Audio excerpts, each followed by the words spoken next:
The views and opinions of the hosts and guests are their own and do not necessarily reflect the views of the management and staff of Guardian Radio.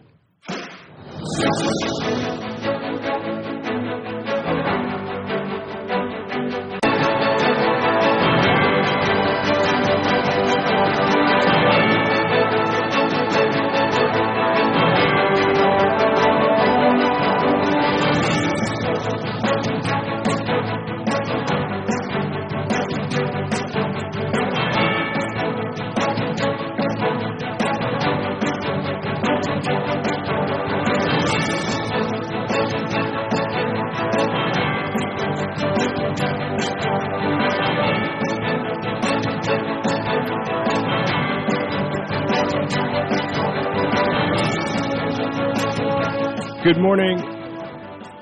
Short-term travel bans announced for travelers from the Democratic Republic of Congo, Uganda, and South Sudan, those countries experiencing an Ebola outbreak. The Gaming Board fails to release its promised statement on Sebastian and Leslie Miller-Bryce. And in our discussion today, we are scheduled to be talking with the Cuban ambassador to the Bahamas. You don't want to miss that. That's all straight ahead this morning. I'm Dwight, and this is Morning Blend.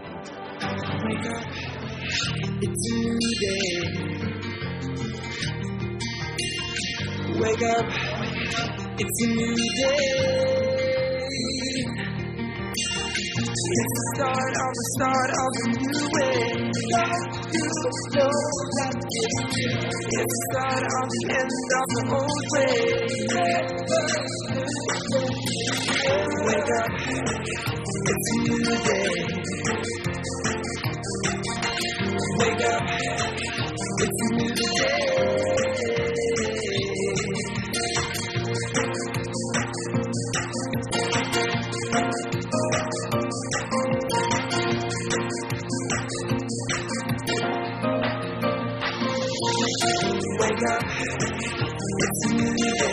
Good morning again, Bahamas. It is Wednesday, May 27th, 2026. This is Morning Blend on Guardian Radio 96.9.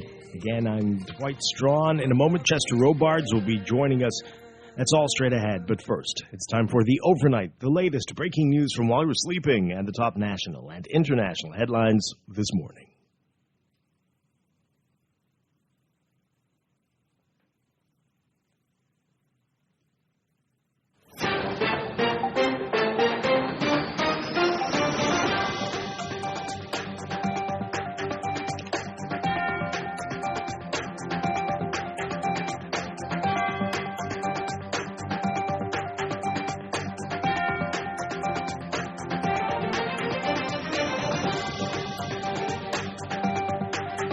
In the overnight, the government announcing a 30-day ban on travelers to the Bahamas who recently visited the Democratic Republic of Congo, Uganda, and South Sudan. Those are countries that are currently experiencing an outbreak of Ebola.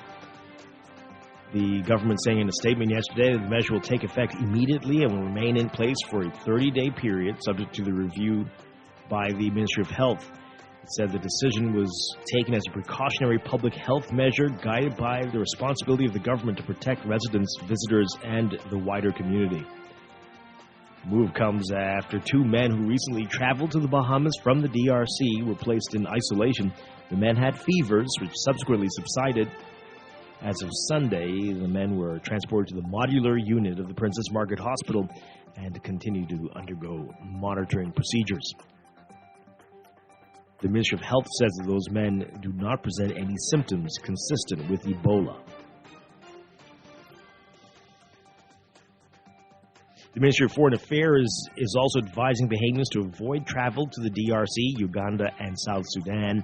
It's also urging residents to exercise caution when traveling to Kenya, Tanzania, Rwanda, Burundi, Angola, Central African Republic, Ethiopia, and Zambia. Jonathan Eric Gardner, who was arrested by U.S. authorities after a plane crash off the coast of Florida on May 12th in connection with drug trafficking, has had his matter transferred to New York. Gardner was set to appear in an Orlando, Florida court last Thursday for a preliminary hearing, but that did not happen. On May 19th, U.S. Magistrate Judge Nathan Hill wrote that Gardner waived an identity hearing and that because no preliminary hearing had been held, because the defendant elected to have the preliminary hearing conducted in the district in which the prosecution is pending.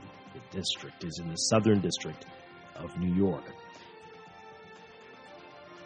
The judge ordered that Gardner be held to answer in the district court in which the prosecution is pending. He ordered that the U.S. Marshal Office transport Gardner to the Southern District of New York.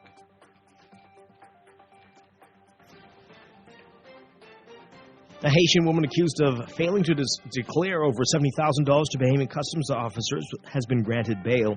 Simone Thielmond was arrested at Lyndon Pinling International Airport after police allegedly found more than $73,000 in a suitcase. She was traveling to Haiti. Travelers are required to inform a customs officer if they have more than $10,000. Thielmond denied the allegation at her arraignment before Assistant Chief Magistrate Cara Turnquest DeVoe. Her bail was set at $8,000. Her trial is set for August 24th. A man accused of shooting the developer of the Lyford Hills gated community in western New Providence has been remanded to prison on an attempted murder charge. 27-year-old Johnny Swan Jr. is accused of shooting Tennyson Wells Jr. on May 16th near his restaurant in the development. Swan's father, Johnny Swan Sr., is also a resident of Lyford Hills. According to police, Wells was shot in the shoulder and buttocks by a slim, dark gunman who emerged from bushes in the community. Swan was not required to enter a plea to the attempted murder charge. He was remanded to prison because the court lacks jurisdiction to consider bail for the offense. Swan was advised of his right to apply for bail in the Supreme Court. The matter was adjourned to October 1st for the presentation of a voluntary bill of indictment and will fast-track the case to the Supreme Court. A 31-year-old man is facing a murder charge after a fatal shooting this month. Prosecutors allege that Anton Seymour is responsible for the murder of Kino Anvier at Dunmore Avenue. Police went to the area around noon on May 15th after receiving shot spotter alerts. They found Anvier under the CRV. According to police, he was shot by the occupants of a Nissan Juke as he was about to park his vehicle. Seymour was not required to enter a plea to the murder charge when he appeared before Acting Chief Magistrate Ancella Evans on Tuesday. He was denied bail and the matter was adjourned to October 1st. As Cabinet met for the first time yesterday since the general election, questions remain unanswered by relevant authorities over the legality of the appointments of Sebastien Bastien and Leslie Miller-Bryce, both of whom had clear ties to gaming businesses as ministers. Last week, Gaming Board Secretary Tira Ramming said in a statement on the matter that a statement was in the works, but nothing has been released as yet. When contacted by the Nassau Guardian, Ramming said she could provide neither a comment on the matter nor an update on when the statement might be released. The Gaming Act bars cabinet ministers or their family members from holding gaming licenses or significant financial interest in the holder of such a license. Despite this, Bastien, an Island Luck co-founder, was appointed Minister of Innovation and National Development, a newly created ministry, while Miller-Bryce, whose husband co-founded Assure Win, was appointed Minister of Culture, Arts, and Heritage. There's been no amendment to the Gaming Act, and in the months leading up to the election, Prime Minister Philip Davis said the government had no intention of bringing amendments to allow Bastien and Miller-Bryce to sit in his cabinet. Both Bastien and Miller-Bryce said they took steps to enable their appointments. Miller-Bryce's husband resigned from his post as CEO of GLK Limited, which trades as the gaming house Assure Win. Bastien, when asked about the matter by reporters, said he had worked with the regulator to ensure that he was compliant and met all the regulatory conditions.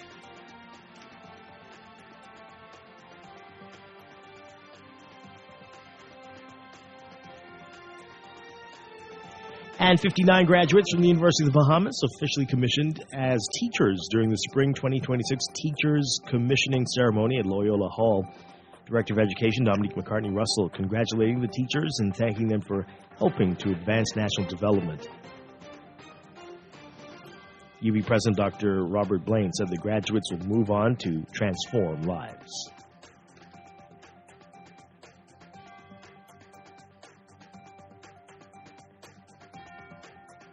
Overseas, U.S. President Donald Trump will meet with his cabinet today at a precarious moment for talks aimed at ending the war with Iran. just days after insisting that his administration and Tehran had largely negotiated a settlement, with the negotiations still in a state of flux. As he prepares to huddle with his top aides, Trump is projecting confidence that he's closing in on a deal that will reopen the Strait of Hormuz and provide him with a credible argument that Iran's nuclear capability has been diminished enough to declare victory, winding down a conflict that's been politically unpopular for Republicans. As things stand, Trump also risks finding closure to the war of choice comes with an unsatisfactory ending. The emerging deal puts off many critical issues to be resolved later and has already exposed the Republican president to fierce criticism.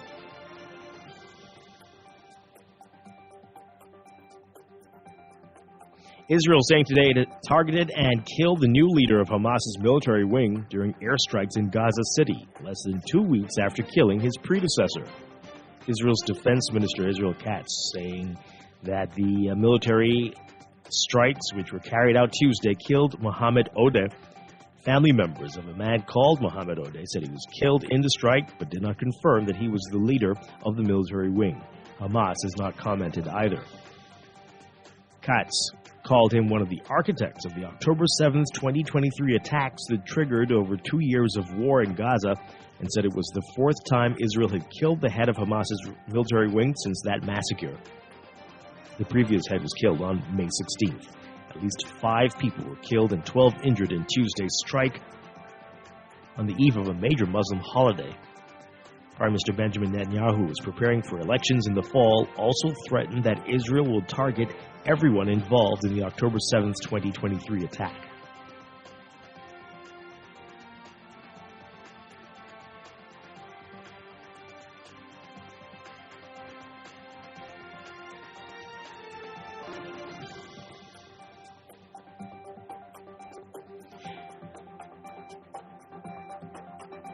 And the head of Puerto Rico's key economic development agency announcing his resignation Tuesday as he criticized the U.S. territory's administration of Jennifer Gonzalez, accusing it of interfering in the department's work. The departure of Sebastian Negron Richard from the Economic Development and Commerce comes at a critical moment for Puerto Rico as it seeks to revive its economy and attract wealthy investors. Negron Richard noting in his statement that more than 10 officials with leadership roles of the agency, including its chief of staff, general counsel, and the finance chief, also stepped down following what he called interventions by the government. He said those include reversing 2 summary suspensions that Negron Richard had issued after an investigation found improper interventions in the agency's procurement activities.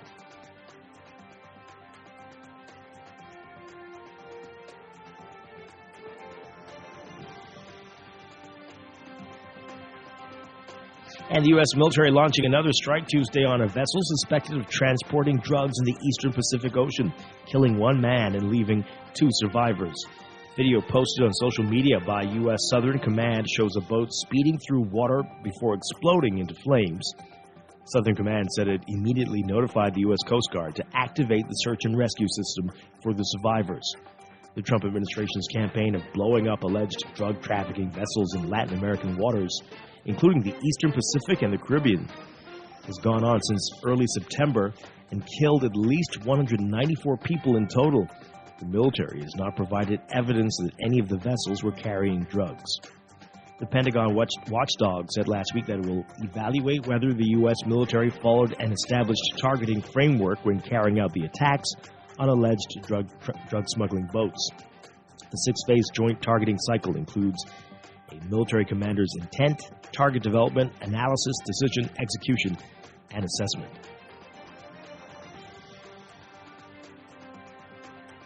And according to a report by Human Rights Watch released today, the Trump administration has deported nearly 13,000 Cubans, Venezuelans, and other nationals to Mexico, where they are vulnerable to cartel violence in an unfamiliar country. While Mexico has accepted these types of deportations for years, the deportees under the Trump administration are older and have lived in the U.S. for longer than in the past, making it more difficult for them to find work and increasing the urgency of the need for medical care.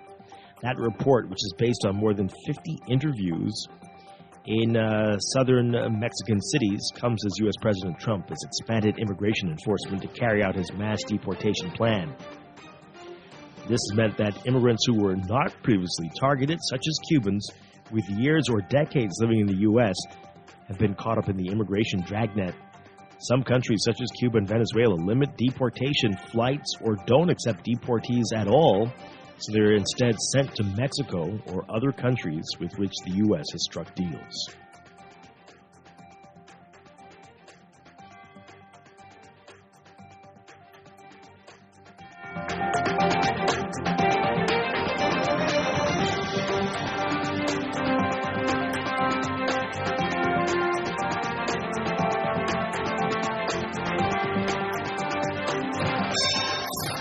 This is Sports Update.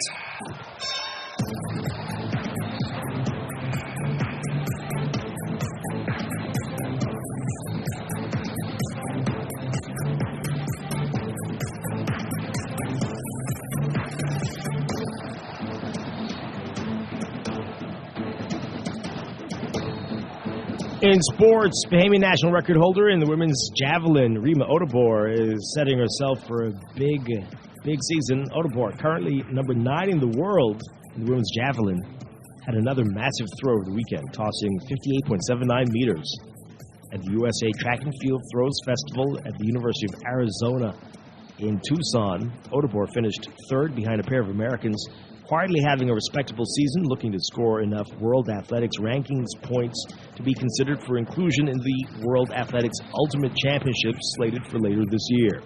The 23-year-old said the main goal for her is to continue to progress and move up the ladder globally in the women's javelin. Again, she's number 9 in the world in the top performances for 2026, but is at number 16 in World Athletics rankings in today's Guardian Sports section.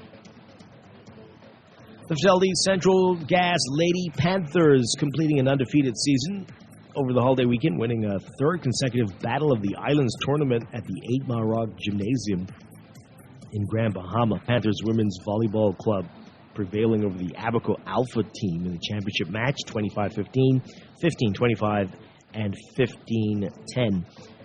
In the third place game, the University of the Bahamas Mingos defeated the Grand Bahama Hawks 17-12 and 17-16. From the NBA, Shai Gilgeous-Alexander scored 32 points. Alex Caruso led another strong bench effort with 22, and the Oklahoma City Thunder moved one win away from a return trip to the NBA Finals, beating the San Antonio Spurs 127-114 last night. Tarek McCain getting the call with Jalen Williams and A.J. Mitchell both sidelined, scoring 20 in his first playoff start for the defending NBA champion Thunder, who lead the Western Conference Finals 3-2. Chet Holmgren had 16 points and 11 rebounds for the Thunder, while Isaiah Hardestein had 12 points, 15 rebounds. The Thunder were held to 82 points in a Game 4 loss 2 days earlier, had 82 points on Tuesday before the third quarter was 3.5 minutes old.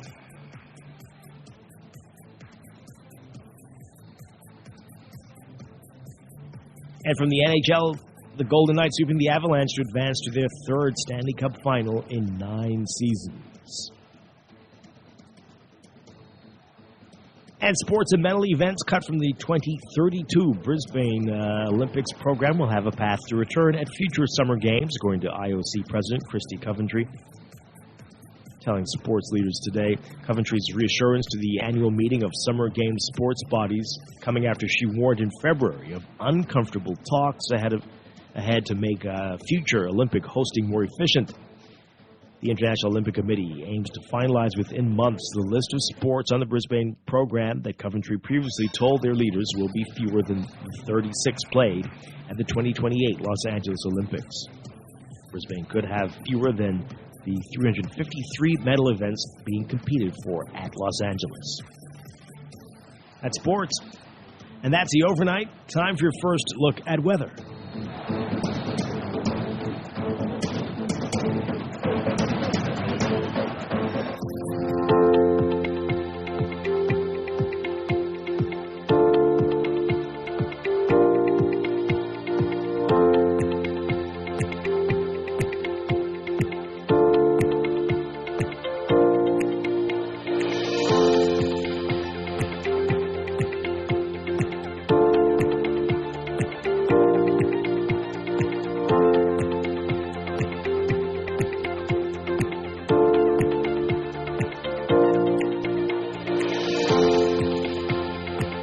Your first look at weather brought to you by Star General. We've got an air gale warning in effect for the central and southeast Bahamas that will continue through tonight. The whole country will remain under the influence of a broad high-pressure ridge that will continue through tonight with occasional pockets of low-level moisture, generating some isolated passing showers. Meanwhile, a relatively tight pressure gradient across the country will maintain fresh to strong breezes through tonight. For today, that's going to mean a high risk of dangerous rip currents along East Coast and Atlantic exposed beaches, especially in the central and southeast Bahamas, including waters around Ragged Island and the Old Bahama Channel. Beachgoers and swimmers should avoid entering waters along all windward and Atlantic exposed shorelines. And the heat and UV index, we've got to deal with that again today. Everyone's being advised to stay out of the sun, limit outdoor activities during peak daytime sunlight hours. UV indices expected to be in the very high range and heat indices in the upper 90s. Your forecast for today, the northern half of the country looking at partly sunny to sunny conditions this morning, becoming a mix of sun and clouds by this afternoon, mostly fair tonight, with a 20% chance of showers today. For the central islands, a mix of sun and clouds today, becoming mostly fair tonight, with a 20 to 30% chance of showers through tonight. The southeastern Bahamas seeing patterns more like the northern half of the country, partly sunny this morning, with a mix of sun and clouds by this afternoon, and mainly fair tonight. A 10 to 30% chance of showers through tonight. Wind southeasterly at 15 to 20 knots with higher today for the northern half of the country. East to southeast at 20 to 25 knots with possible gusts to near gale force through this afternoon for the central and southeast Bahamas, but decreasing to about 15 to 20 knots by tonight for the central islands, and becoming easterly at 20 knots with higher gusts by this evening for the southeastern islands. Temperatures today, we're looking at highs getting up to around 90 Fahrenheit, but feeling like it's closer to 98 Fahrenheit with the heat index. Overnight lows now getting down to around 79 to 81 Fahrenheit. That's your first look at weather this morning. We'll have your extended outlook coming up in just a bit. This weather check brought to you by Star General Insurance Made Simple.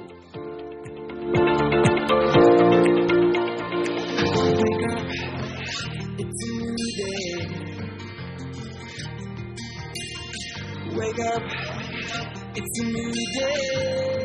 You are listening to Morning Blend. When we come back, we're discussing the day's top stories right here on your home for fresh news and smart talk all day.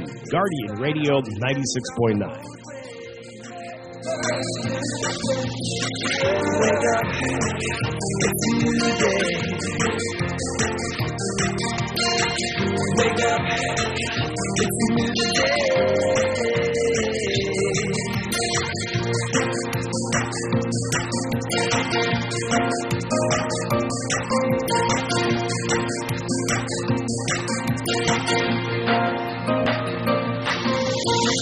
Looking to elevate your gadget game, or are tech troubles simply slowing you down? Escape to a world of innovation at Custom Computers, your go-to store for the latest cutting-edge tech. Whether you need to upgrade your life with the best from Apple and Windows, or your device needs a little TLC, the Custom Computers Know-How Store is the destination for unbeatable expertise and quality repairs. With 2 convenient locations, there's a Custom Computers near you on Patton Street in Palmdale and Cades Village, or call 396-1100. Southwest Plaza has so many stores, I've been trying to find a sensible way to list them all. There's CBS Bahamas, the Ashai Institute, BENC Snack World, Bamboo Shack Bahamas. There, the Athlete's Foot and BTC, Games and More, John Bull Fine Threads, Alive, Bahari, Dairy Queen, 700 Wines and Spirits, Sandy's Clocks and Island Luck, Starbucks and Lowe's Pharmacy, plus Marco's Pizza and Lorraine. Southwest Plaza, what a wide array of stores. Southwest Plaza, stop by today and explore.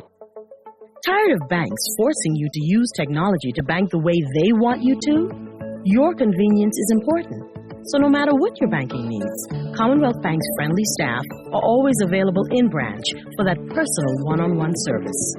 But when you choose technology, our online and mobile banking app offers you state-of-the-art functionality. The choice is yours. Commonwealth Bank. Bank the way you want. Screws and Fasteners World, Balfour Avenue and Palm Beach Street, has those hard-to-find fasteners for you right now. You can find stainless steel regular hex, carriage bolts, galvanized bolts, threaded rods, nails, self-tap screws, sex bolts, anchor bolts, turnbuckles, masonry tools, hand tools, and weed whacker strings. Check out the rope selection and car body fasteners, too. Special orders are welcome. It's your #1 fastener store. Screws and Fasteners World, Valpo Avenue and Palm Beach Streets. Call 326-1976. When it comes to hearts at Cleveland Clinic, you can't miss a beat. You seek the best care possible, work with the brightest minds, and leave no stone unturned to get to the heart of the matter. Because understanding is always the first step to overcoming. For every heart in the world, see how we're advancing the future of heart care at Cleveland Clinic today. If you're done with gas prices burning a hole through your wallet, stop paying the price and start driving the solution. A BYD EV from Easy Car Sales comes with an 80% drop in your fuel costs. So wave goodbye to gas lines and charge while you sleep. For 8 years, drivers like you have been breaking up with the pump and waking up to freedom. It's more than a car. It's a new way to be. It's a BYD. From the one and only authorized dealer in the Bahamas. Visit easy242.com to learn more. No one likes a fender bender. Oh, man. From a little scratch to a full mashup, NUA Insurance has got you covered with auto insurance tailored to fit your needs and budget. For affordable rates with free on-site accident assistance, visit us online or in branch and just ask us. NUA Insurance. Ask us because we've got you covered. Every day in a busy world, we have to do so much. Bank with CIBC and get that personal touch. Share your ambitions, let us help your dreams come true. At CIBC, we're at the heart of all we do. We're on your side, we're listening, we know the way you feel. CIBC, ambitions stay real. Wake up, it's a new day. Wake up, it's a new day. It's the start of a new way. Don't you know that it's the start of the end of the old way. Wake up, it's a new day. Wake up, it's a new day.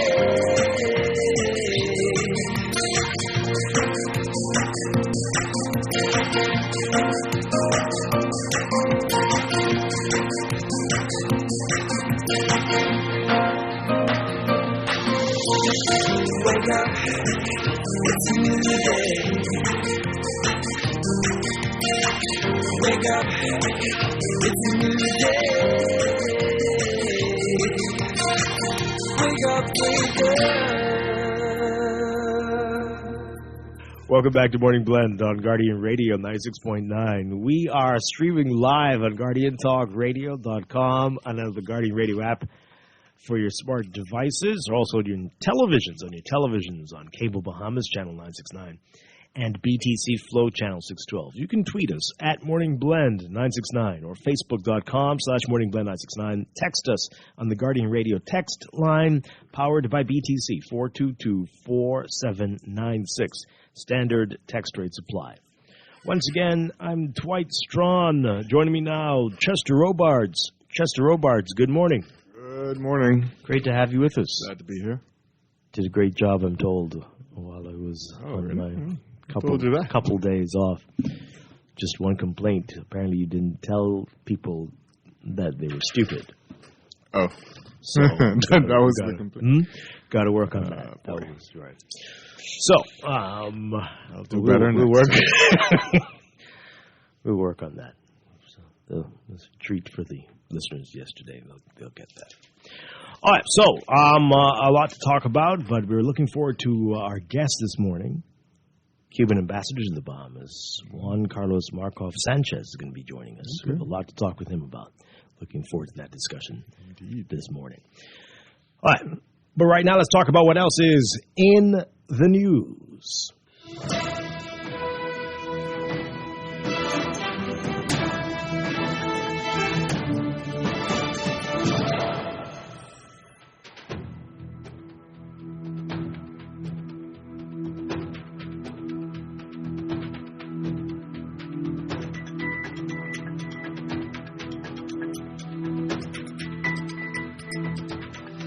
And in the news, the big headline in the National Guardian, I don't think it's any surprise. It should have been announced, if you asked me, a couple of days ago. But anyway, the government finally announcing short-term travel bans, temporary bans, to countries currently undergoing an Ebola outbreak. So it's for 30 days on travelers to the Bahamas who recently visited the Democratic Republic of Congo, the DRC, Uganda, and South Sudan. And the government announcing that this will take effect immediately and will remain in place for 30 days.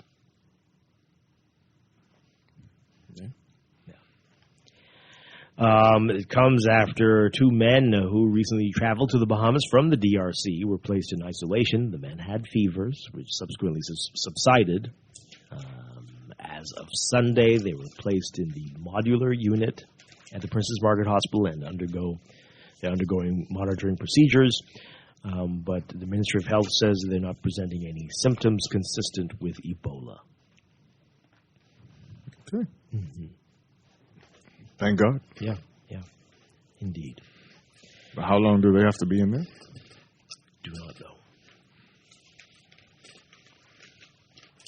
Is the modular area set up as a hotel or something? Are they sleeping in hospital beds? It's at Princess Margaret Hospital. So are they getting food from the same place as the... I don't know. They might wish to be sent back to DRC. Bahamian nationals who have been present in the DRC, Uganda, or South Sudan within 21 days of arrival in the Bahamas shall be subject to enhanced public health screening, we're also told.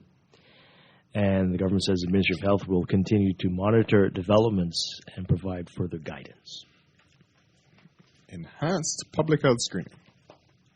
So, put in isolation. Quite possibly, yeah. Many other countries announcing this yesterday as well, or the past couple of days, including, I believe, Canada. I mean, it makes sense. And the U.S. Yes, absolutely. Scary times. Ebola, of all things, Very scary. is a scary thing. Yep. Yeah. Wow. All right, so we'll keep you posted on that. We were talking about this off air.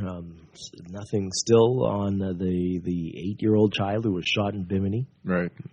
Apparently by his 12-year-old brother in a hotel room. We've been asking whether these are Bahamian children, if they are visitors. There's still no answer on that. What's the holdup? What's going on here? Whose gun was this? The very odd comments from the Minister of National Security on advising people with licensed firearms on how to make sure that children don't get their hands on them. And then that was fine, and everybody needs to be reminded of that, sure. But then the reminder about unlicensed firearms and how it's illegal to have them. Okay, what? Thank you. Thank you very much, Captain Obvious. Illegal? We don't know. Yeah. We don't know. Nothing. Nothing's been said. This happened over the weekend. It's interesting. They were sent to the U.S., but on one hand, if they were local, it seems like given our people, you would hear from other people. Really? In the know. What does that mean? I mean, it is Bimini, but I'm just saying. I mean, when you get shot by an off-duty officer here, clearly nobody knows them. Nobody, people. Right? You don't hear things. Not really. So I don't know. Yeah. But we're inclined to believe, based on how things are so secretive, that these might not be Bahamians. Right. But we don't know. But it's just very odd. Yeah. What are we doing? What's the reason for this? And then the article said the child was turned over by his uncle. The 12-year-old. The story said we're not sure if the parents would face charges, but where are they? Anyone in Bimini got any information on this? Did it say parents or anybody? Oh, I didn't know. Right. I thought it said parents. It didn't say whether anybody would face charges. But boy,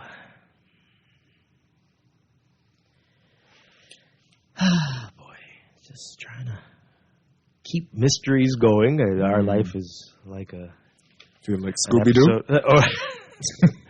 Maybe the cartoon. I was going to say Columbo or Murder, She Wrote. But okay, Scooby-Doo might be more appropriate. I think it is. It feels more like a Scooby-Doo episode than anything else. Oh, boy. Okay. Keeping you guessing. That's how it is now around here. Interesting. Speaking of keeping you guessing, the gaming board fails to release promised statement on Bastien and Miller Bryce. Rachel Scott writing about this. As cabinet met for the first time, did you see the pictures? The pictures of the cabinet meeting? I saw some. Oh, the meeting. The table, the giant, that is like the length of rum key. Did they put the middle in it? They had to put several middles. Several middles. Several middles. That table is long. Yeah. You see, they had to have microphones because you can't hear anybody on the east end. That's true. You probably have to get one of the moving, what do they call those things? Like in the airports? They needed passport control to get to the other side of the table. To send a document to the other side, put it on a moving conveyor belt because it will take a few hours to get down there. But, wow. Well, I hope they can hear everybody with the mics because we don't need a situation. You know, when you play, you say something and you send a message to the next person. By the time it gets to the end of the table. Well, that's why they have the mics. They say, let's invade Vietnam. What? That can't be right. Yeah.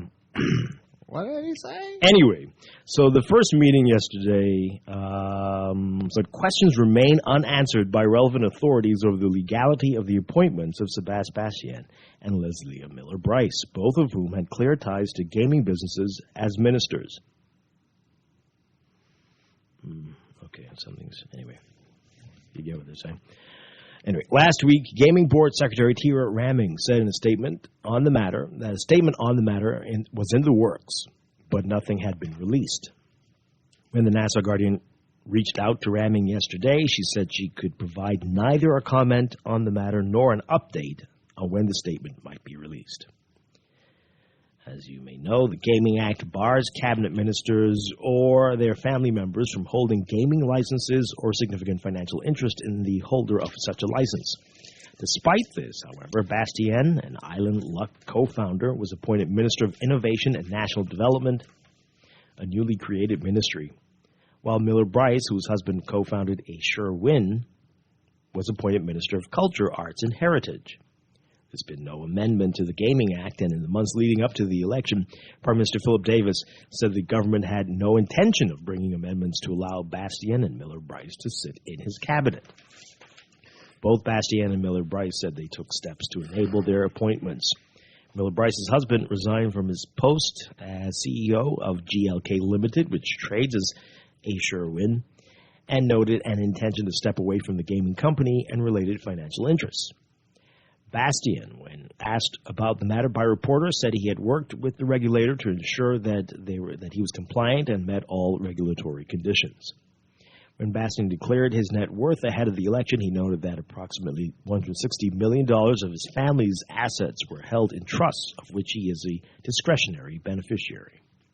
It remains unclear, however, the extent of the steps taken by both ministers to distance themselves from the business and therefore the legality of their appointments to the cabinet. The government also has yet to offer any public explanation on the issue, and there's been some criticism, especially from the Bahamas Christian Council. Okay. Let's get your reaction to that. What do we make of that? Do you think you'll hear anything about that today with the public, with the budget communication set for this morning? Well, I hope the opposition plans to deal with it in their press conference. Yeah. I mean, here again, these are the things we thought they would be just stomping the ground on. But, still not hearing anything yet. Mm-hmm. Well, indeed. Let's hear from you. 323-6232. Does it matter? Anybody care anymore? Is it just, it's an unstoppable elephant? The table is long and it's just it's hard to get from one end to the other. And so what's the or what? What's supposed to happen? What are we to do? We can't get answers on simple questions like who's this kid who got shot? Nobody's telling you that. But it's just we're on this slippery downward slope, And it's getting harder and harder to find out anything in the country these days. 323-6232, 325-4316, 325-4259. Call us toll free, 242-300-5720. Tweet us, Facebook us, text us, 422-4796. Do you care? What is to happen next? What should we do? Maybe they will actually give the Freedom of Information Act some teeth. Maybe this is the calm before the storm. Who? Before the storm of information comes out. You Rich gotta people. have a lull. This giant cabinet here? Yes, that people. Mm. Well, okay. Yeah, it's maybe it'll be 40 degrees tomorrow too. Here, all kinds of things could happen. Caller, what say you? Good morning. You're live on the air. Good morning, Mr. Dwight. How are you doing today, sir? Doing well. Good morning. Yeah. About 3 questions I want to ask. First of all, I was informed there was another drug bust between the Bahamas and Florida again. The next question is it also true that a person has resigned or stepped down from his office regarding the $30,000 cash question? In which country? The politician from the Bahamas. Okay. Where are you getting your information from, Sparky? Well, things come through social media, so you don't know what it's what. Then you hear things on the radio and the Guardian. Yeah, but you don't hear that, and no. No, I'm just asking questions. Have you heard anything about it? And last question I had to ask you. I went the other day on Sunday to a lady that was celebrating her 100th birthday, but not call her name. May God bless her and her family. And her husband's still living. And he's a few years younger than her. But she celebrated 100. But her son the other day asked me, he says, Sparky, I listen to you a lot of time on Guardian. Can you please find out for me why does Dwight have you blocked from calling in the Guardian so often? Have a good day. Okay. Didn't he just call? I don't understand. You just called in. He called while I was on. You need to tell that son. How old is he? Because he's probably having some issues himself. Caller, oh boy. And also you answered your question. Exactly. Caller, good morning. You're on the air. Good morning. Sorry to chuckle and laugh. Well, I can understand the ending of Sparky's contribution a moment ago. Yeah. Oh, boy. But I was at a function yesterday evening, Bahamas, University of Bahamas award ceremony. My daughter's graduating, and therefore I met one of your avid listeners, Mr. Whitney Thompson. So he asked me to let you know that he's always listening to your program. Thank you. I don't think the gaming board would be making any statement anytime soon, as they said. And I believe that they ought to. First and foremost, I want to know if Mr. Latrell Ramin, I think he's now a senator, if he's also still the communication lead person for the government. That's a great question. I've been wondering that too. I was off last week. Chester, do you have an answer for that? Did that come up? How is he going to still be a senator and be the director of communications? I don't know. Oh, okay. He still is communicating fairly frequently with the media and others. So, well, I don't know what the post is, though. Caller, I think we're in an era of everything goes. You can be all and everything you ever were and wanted to be and continue to do it. That's what we're aiming for, it seems, in the Bahamas today. Some of us. Well, some of us. Some of us. It seems like a lot, though, especially when you look at this picture of the front page of the Guardian. A lot of us can be all they want to be. But some of us know. Nice.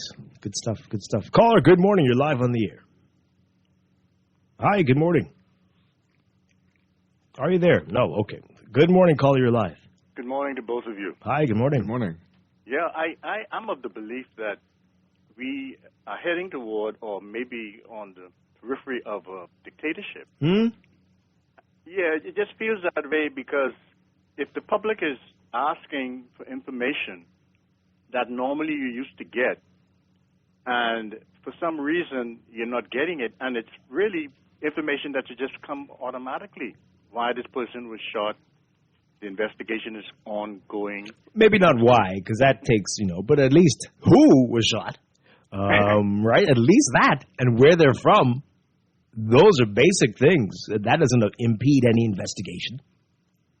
It's like you never know, because this is a very small country, and when you begin to investigate, you begin to, move the rug from underneath, and you see all the roaches and things like that, and one of them roaches might be me. I don't want you to see me as a roach. I'd become a roach, So this is where we are, and the smaller the country become as it relates to persons not being able to get information and the government telling you point blank, we're not giving it to you. Isn't that dictatorship? Well, it's something. It's something. But it's definitely something. You've been to school. I just went through school. So you may be able to find a word for it and let me know when you do. I don't know if I can say the word on the radio, but yeah, it's definitely something. Thank you so much. Interesting times. So take another call before we get to your text messages. Good morning. Call, you're live. Hi, good morning. Are you there? Oh, call us back. 323-6232. 325-4316-54259. And to call us toll-free, 242-300-5720. Let's squeeze these in, and then we'll get to the messages. Good morning. Call, you're on the air. Good morning. How you doing? Doing well. Yeah, election over, right? Election over, I think, right? Yeah, apparently. Okay, tell them to come take them stuff off them lamp pole, off the, through the morning on 3rd Avenue. Oh, okay. Is it one? Take all them garbage off the pole, eh? Is it only one party, or is it everybody? Only one party there. Only has one seller. Okay. Him and Pentard. I don't know where Pentard, I don't know where, but him and Pentard, tell them to take them garbage off the pole, eh? Okay. All right. PPL don't find them, eh? Before the election, they'd send out a no, I know, but afterwards, after the election, they take them stuff down. The statute of limitations is passed on. I don't know. We'll never know. We'll never know. They should make a rule of that. Let them find them, because everyone else take their down nice and quick, but they're still up. Okay. I guess he just ran across the lose it. Well, take them stuff one, they can find all. Thank you very much. I hope they heard. Okay. Great. Hi, caller. Good morning. You're live. Okay. This texter says here, the government should have taken certain precautions long before now. I believe Sabas and Leslie Miller-Bryce are still connected. Therefore, they should not be in the cabinet. Once connected, always connected. Look at it this way. If a sister of mine and I don't communicate, that doesn't disconnect us automatically. We're still sisters and remain related and connected. No, it's not a good example at all. It's not a good example. Not a good example. What? Yeah, that's not the same. I know. Okay. It would be better if they said, if my sister changed sexes. Huh? What now? She's still my sister. What are you doing? Why are you trying to... Let's not confuse the situation. We're just coming off a holiday. It's just still, not 100% yet. Brain capacity, brain functioning capacity. You just try to, well... Okay. Dwight, I would like to encourage you and your station to promote only Bahamian culture. I was very annoyed about one of your talk shows yesterday on the station. The show clearly had an agenda, and its guests. Please promote a 242 show and only 242. I think I know which show they're talking about. I don't know if I should respond to this. So I suspect you're talking about Guardian Radio Today when they were talking about Haiti and the history of Haiti and the challenges, yeah. I don't know. I think you're being a little myopic there, but also, I think they were trying to explain the significance of the history of the country and its impact on the Bahamas.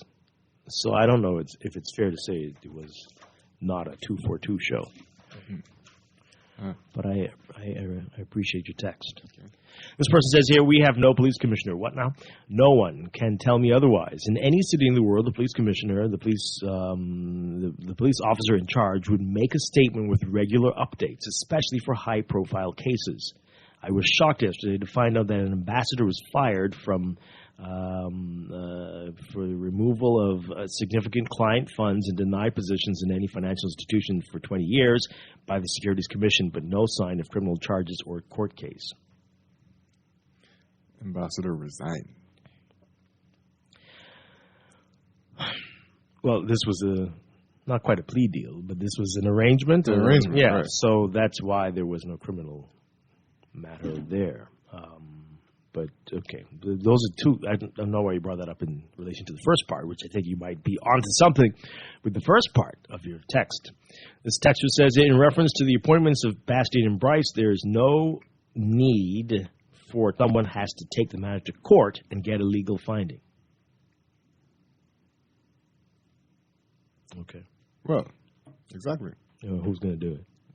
The opposition said they were going to do it. Oh, yeah, sure. So how far have they gotten on that? Right. Dwight, sometimes your sense of humor is lost on me, but you were missed. Okay, thank you. I work for a regulator, and if they have political appointees, which they all do, those regulators can be compromised.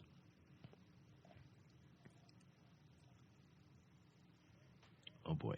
Maybe I shouldn't have read that one out loud. That's a serious text. Oh, my goodness. Delete it, quick! That's a serious text. Okay.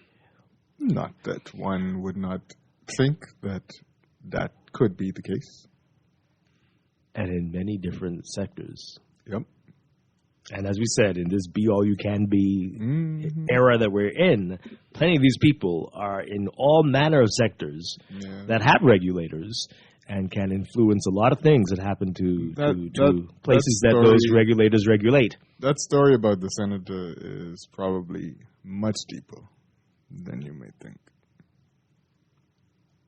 I'm not going to go into the rest of our Scooby-Doo mysteries. Okay.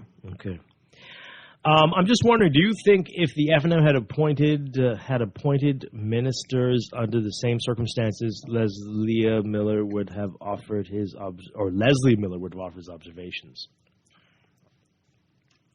Oh, did he? If what? Huh? Did he? Leslie Miller? Okay. Sure.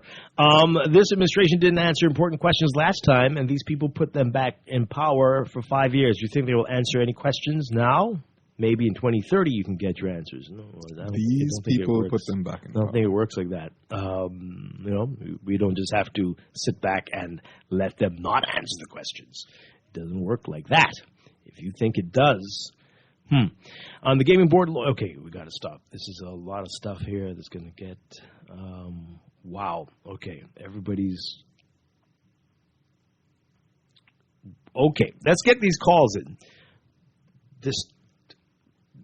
I feel like these text messages could be used in court cases. These are interesting. Oh, boy. Caller, good morning. You're live on the air. Good morning, gentlemen. Hi, good morning. Yes. I would just like to say that there are still posters on the polls from both parties. I'm hoping that they will all come down, but I mean, the person who called us recently seemed so frustrated that a particular party is still up. Well, on my street, the other party is still up, so let's leave that alone for now. But just let me say this, please, Mrs. Strachan, regarding the situation with the children. There was a little more clarity on a news item from another station last night. It spoke about the boy being a student at a particular school in Bimini. Really? And that indeed, what was said on the radio, it was indeed true. But the fact that it's still not clear is that who are the parents? It's still not saying who the parents are. But he did go to school in Bimini, and that's all we know. And he is Yes? Does that mean that they're Bahamians? Well, that's the thing. It is still very unclear as to still what happened and how these children were left and who left them alone. That part is still very unclear. But all we know that he was a student going to school in Germany at Gateway School. That's the name of the school. It's a private school. Okay. Interesting. Okay, thank you very much. Really appreciate it. This mystery, you've got to piece this piece by piece, to find out. I got it. No, I don't know why it has to be this difficult. Let's get over to the mystery bus, gang. And then pull out somebody's mask. We would have gotten away with it, too, if it hadn't been for you. Anyway. There's some people going to school in their car who doesn't understand. No, yeah. Well, that's cool. That's fine. Let's take another call. Good morning, you're on the air. Hi, are you there? Good morning, you're live. No, okay. Let's read some more messages, and then I want to move on to another topic. That show on Haiti was unimpressive. Wow, Haiti reminds me of the football player who peaked in high school, but is just not popular anymore. You're ridiculous. What are you saying? What are you saying? He's talking about Uncle's show? Yeah. Go sit down and stop trying to dominate the conference. Old stories about your glory days. What the heck? You are a very ignorant person. Wow. Wow, that is really foolish. Yeah. Well, if the number one draft pick on the football team going to the NFL was attacked by all kinds of other leagues and blown up and subjugated, and then maybe the story would make a little bit of sense. Your text, but that okay, we got it. Oh dear,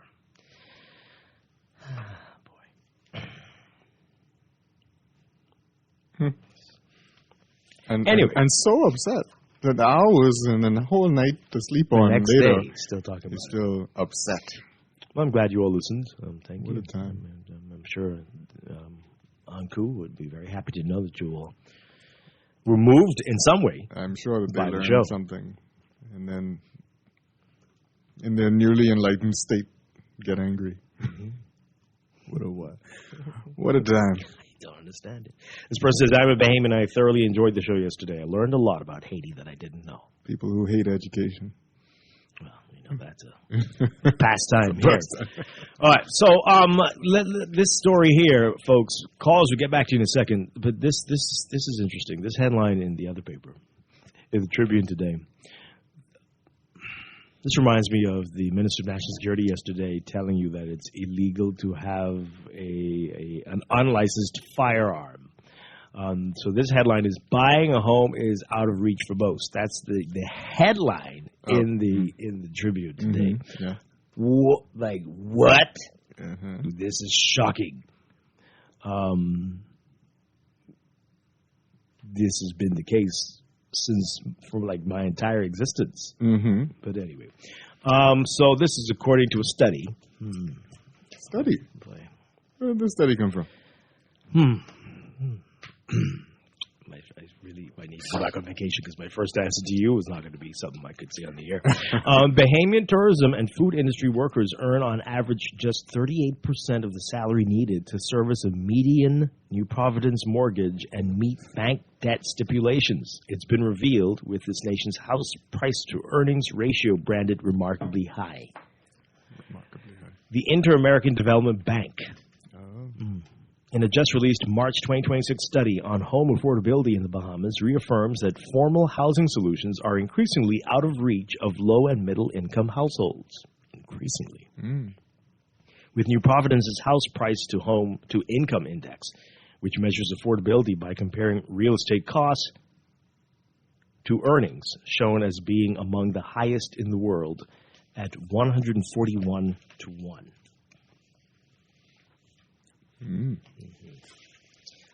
All right, so they just wanted a big headline to jump out at people, I suspect, because now we're told to go to the business section. But again, I think children could tell you this. Yeah. But we appreciate the IDB. They're praying their parents pass on a house to Give them a house, right? And hopefully they don't have 25 siblings.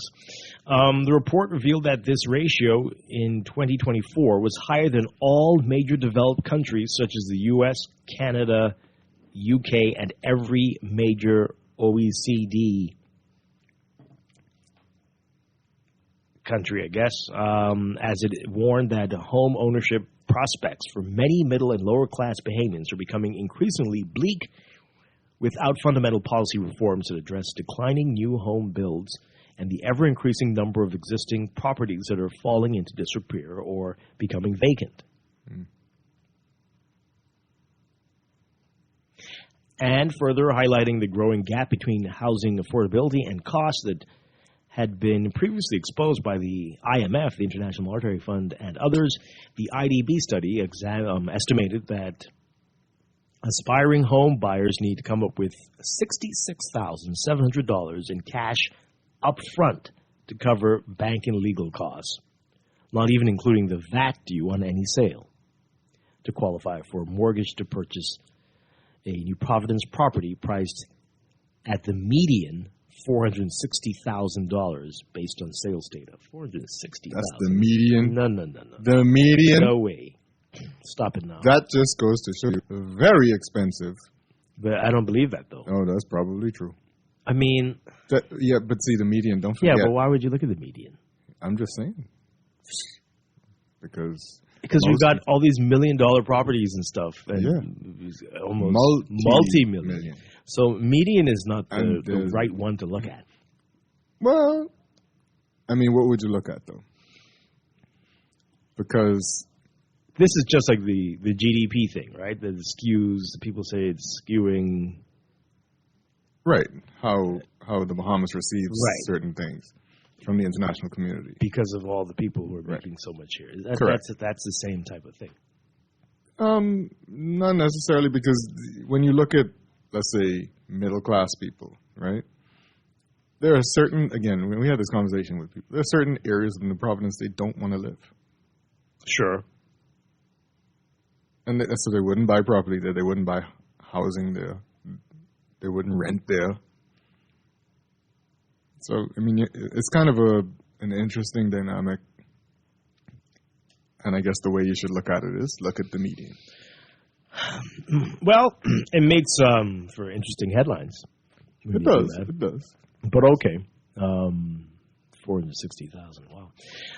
Utilizing this price as a benchmark, the IDB researchers found there was a near $3,400 gap between the average monthly salaries earned by tourism and food industry workers and what would be required to service the mortgage on a $460,000 New Providence property, while also meeting bank lender demands that they maintain the 45% debt service ratio set by the central bank. Wow. Okay. I was going to say, did we save money to eat? Servicing that debt? Oh, boy. Well, that's depressing. Well, this is why we need more affordable housing and a real discussion, a plan on what it means to be an affordable house and how we're going to make that accessible. We need some kind of dissection of real estate owned by rich foreigners and real estate that's attractive to Bahamians. Yeah. Because then you could separate that same median that you're talking about, and then maybe you could start to price property and value property on New Providence. That's where they talk about. Sure. In a different way. I don't know. We've got to go to the news. We're going to pick this up on the other side. I want to get your reaction to that and your comments about this. This is Morning Blend on a Wednesday morning here on Guardian Radio 96.9.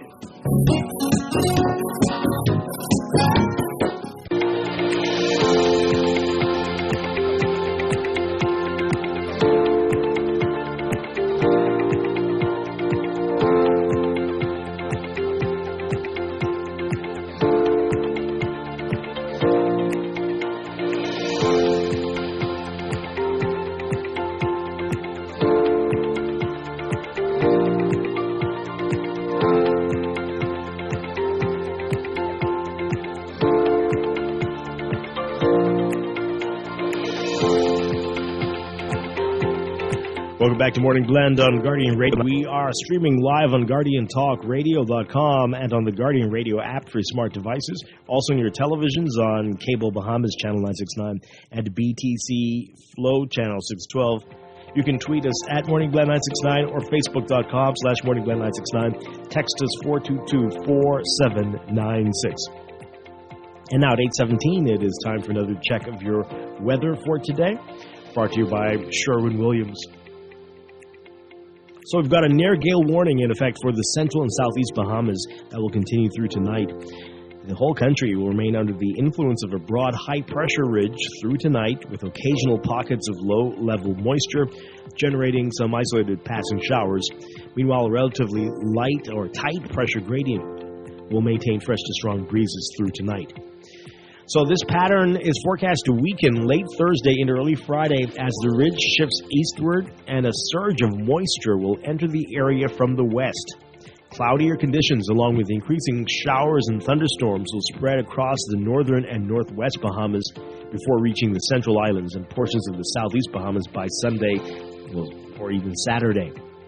The unsettled weather pattern is expected to continue through Monday, mainly across the northern half of the country, as additional moisture streams in from the Caribbean and troughing develops across the area. So be ready for that. In the meantime, though, for today, we've got a high risk of dangerous rip currents along all East Coast and Atlantic exposed beaches, especially in the southeast and central Bahamas. And we've got to deal with the UV and heat index. We've got UV indices expected to be in the very high range and heat indices in the upper 90s. So your forecast for today. Look for partly sunny to sunny conditions this morning, becoming a mix of sun and clouds by this afternoon for most areas, turning mostly fair tonight with a 20% chance of showers. The central islands, though, looking at a mix of sun and clouds for most of the day today, becoming fair tonight with a 20 to 30% chance of showers and possible gusts to near gale force for the central and southeast Bahamas. High temperatures today, getting up to around 90 Fahrenheit, 32 Celsius, but the heat index will make it feel like it's as hot as 98 Fahrenheit, 37 Celsius. Overnight lows tonight getting down to about 79, 80, 81 Fahrenheit, about 26, 27 Celsius. In your extended outlook for tomorrow, Thursday, partly cloudy to variably cloudy for most areas with a 20 to 40% chance of showers, mainly for the northern and northwest Bahamas. Shower chances increasing by the evening into the night. And by Friday, partly cloudy to cloudy with a few overcast periods during the day for the northern half of the country, remaining partly cloudy to cloudy at night. A mix of sun and clouds for elsewhere. Elevated rain chances up to about 50% chance of scattered showers and isolated thunderstorms. Some showers may be heavy and thunderstorms strong to severe at times by Friday. And Saturday, still cloudy to mostly cloudy periods with overcast conditions at some times. And still a 30 to 50% chance of showers. That's going to hold into Sunday, where you might see the highest chance of rain over the next few days, up to 70% chance of showers with thunderstorms for the northern half of the country before easing on Monday. That's your Morning Blend Weather Check, brought to you by Sherwin-Williams. If you're looking to paint, your local Sherwin-Williams store has top-quality paints, expert advice, and everyday discounts to help you save only at Sherwin-Williams.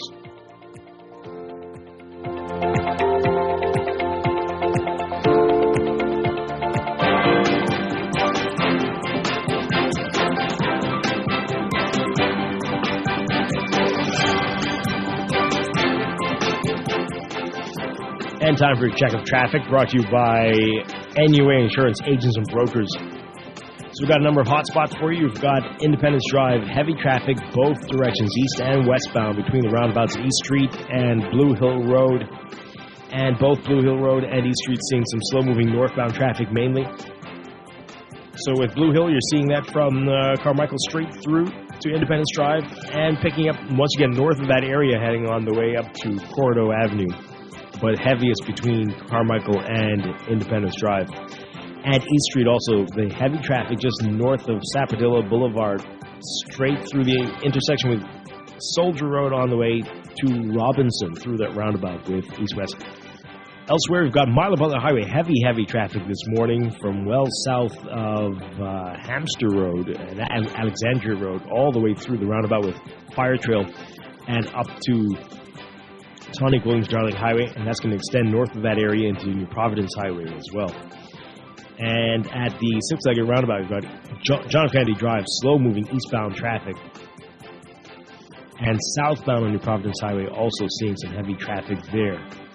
Saunders Beach, West Bay Street looking busy for you as you approach that roundabout with Providence Highway, and that's eastbound traffic at this hour. Slow-moving eastbound traffic along West Bay Street once you get east of Arawak Key heading into downtown. And then we've got Eastern Road in eastern New Providence, slow-moving traffic from San Souci to just west of Fox Hill Road this hour. Still heavy traffic for you at the major intersections along Prince Charles Drive and Bernard Road near the schools in the area. That's your real-time traffic and your Morning Blend Traffic Alert brought to you by NUA Insurance Agents and Brokers, your partner for smart motor insurance and advice that puts you first. Whether you're at home or on the go, getting an instant motor quote is easy. Give them a call or visit your nearest branch or log in anytime at nuainsurance.com.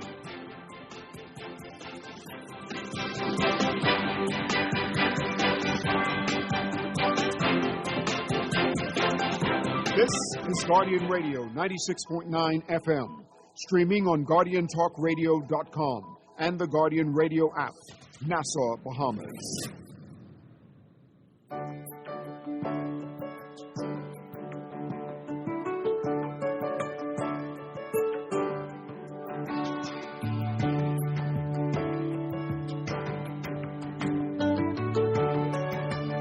We are back with Morning Blend on Guardian Radio 96.9. Dwight Strachan along with Chester Robards on this Wednesday morning. Coming up, we are scheduled to be talking with the Cuban ambassador to the Bahamas. We're looking forward to that discussion with him today.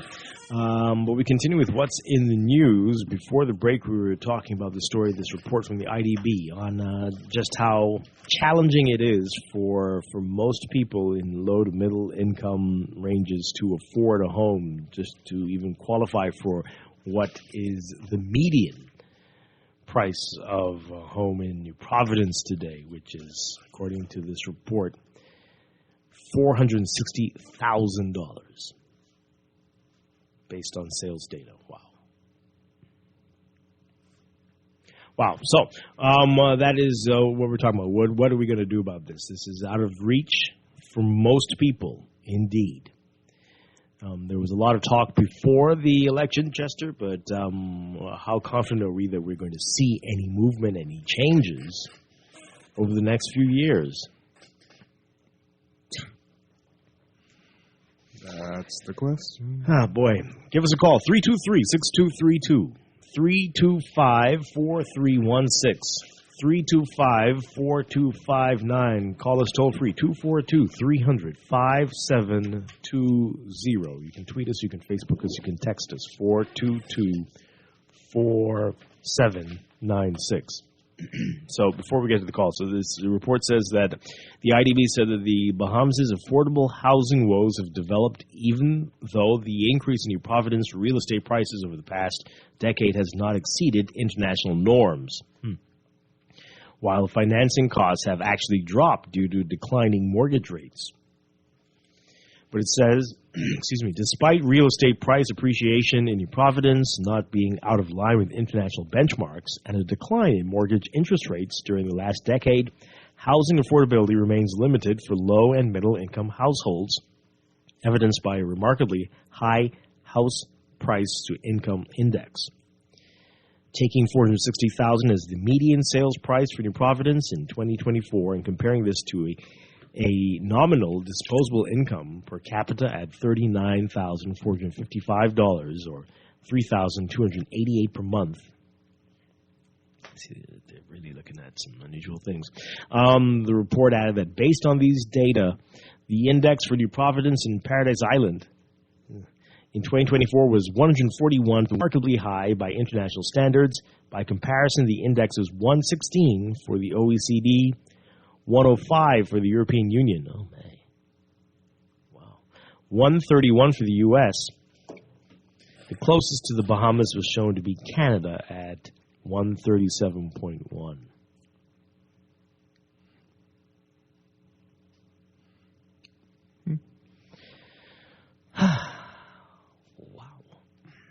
The IDB then translated this into the implications for the Bahamian middle and lower income homeowners aspiring to own their piece of the rock. Ignoring the VAT payment on completed real estate transactions, it said mortgage borrowers are typically required by the banks to come up with a down payment equal to between 10 to 20% of the purchase price, legal fees of around 1.5 to 2%, a 2% bank commitment fee, and stamp tax at 1%. Realtor commissions, as well as the VAT, was excluded from the VAT. The report's calculations, well, it's usually factored in. The commissions are usually factored into the price, right? Yeah. Yeah. But the study said that the cash reserve requirements for a person to be pre-qualified for a home in New Providence, the cash on hand that would be required for mortgage applicants would be $66,700 for the median price in New Providence. Okay. Well, now you see why you have to become a politician. What now? Oh, boy. Okay.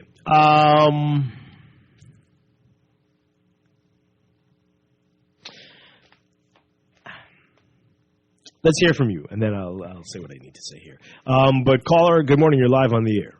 Yes, good morning to you, Dwight, and to you, Chester, Cial, and Johnson. Good morning. Good morning. Yes, Dwight, I just want you to pay attention to what that report, the statement of it said. It's an affordability crisis. It's something that myself and my wife have been saying for over 5 years in the Bahamas. The problem is that when you look at conventional financing methodology, it becomes almost a daunting environment. But when you move into the fintech environment and alternative construction technology that's available in the market today, we can overcome these things. I don't want to make it political, right, but I wrote about this.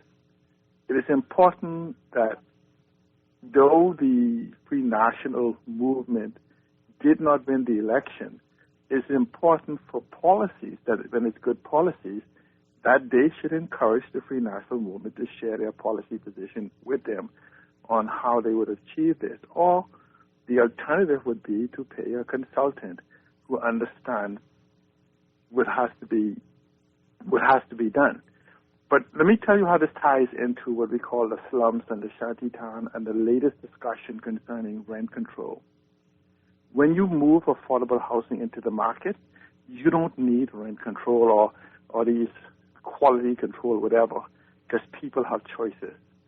So if I have a choice of a slum-type environment, and like we say in the inner city, for say $1,000, and I have the same choice for a new build quality accommodation for equal to or less than what they're offering, that place, that a slum, becomes a non-option. And it's the same capacity when you talk about with the houses in the bushes or whatever you want to call those shanty towns. But in the same thing, what you do is you solve the quality problem by solving one problem. It takes care of the quality homes, it takes care of the availability, it takes care of a whole lot of different things. We don't even have to talk about the 30,000 people on work permit that we don't know exactly where they stay, and all of these different variations. And so we do need a more comprehensive study and understanding rather than simply screaming, oh, we're building more houses. But this is not a problem. This is an unapplied solution.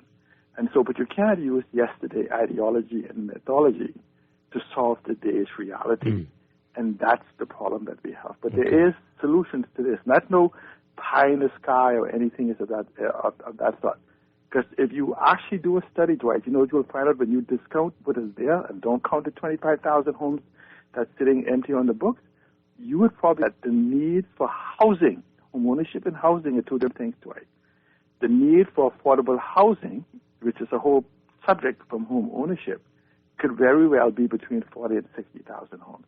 And I would invite eviction, not I think, I feel, I believe, because I have the data. Yeah, okay, very interesting. Thank you, C. Allen. Yeah.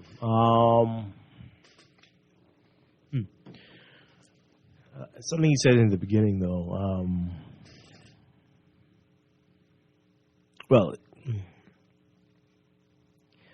Yeah, the F&M, should they share it?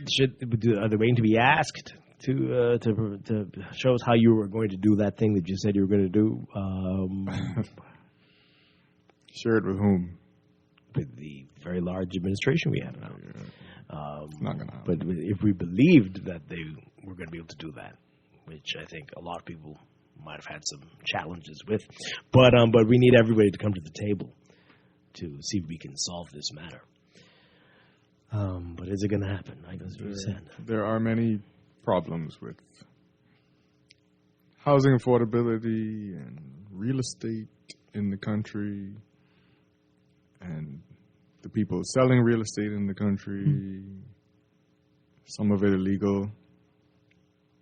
This Texas says I wouldn't share a thing with them. Well, they see that we're going to end up with the same challenge. I mean, nobody can afford a home, right? If you have a plan, what are we going to do? This is only getting worse. We were saying this 10 years ago. It's only going to get worse. We were saying this 20 years ago, right? And salaries are not going to shift in any significant way. No. But housing prices will. Wow. Let's take another call. Good morning, caller. You're live on the air. Are you there? Ron, how you do? Doing well. Morning to you and your guest. Good morning. Are we building a country? I mean, see, Ireland and those have such a good idea. The idea is so convincing sometimes. Why not sit down with the Minister of Housing?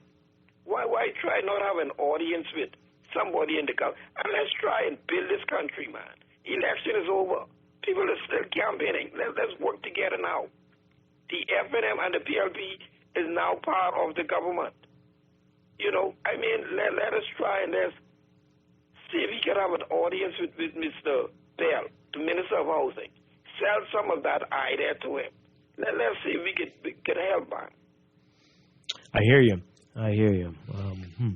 I don't believe that good ideas do not exist within the parties that exist right now. I just believe that there's too much pressure from places outside of here to leave everything the way it is, because it's benefiting people who have pull. Well, I don't know if the IDB looked at it, but if they included the rent issue, that would be even as shocking, if not more shocking, than what's going on with a mortgage. What's interesting is this whole Crown land issue, right? You got Bahamians who have complained for years that they've applied for Crown land and can't get it.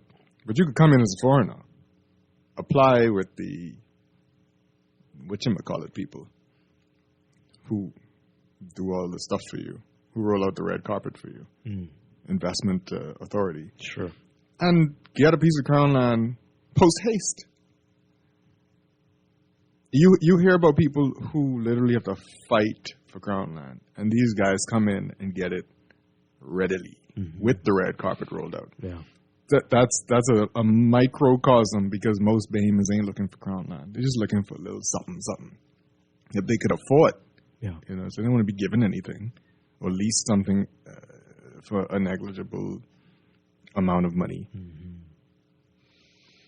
Well, this texter says here, median is the number to use. If they use mean, the value would have been skewed. That would have skewed the number even higher. Well, I think that perhaps capping it, let's say 500,000, maybe.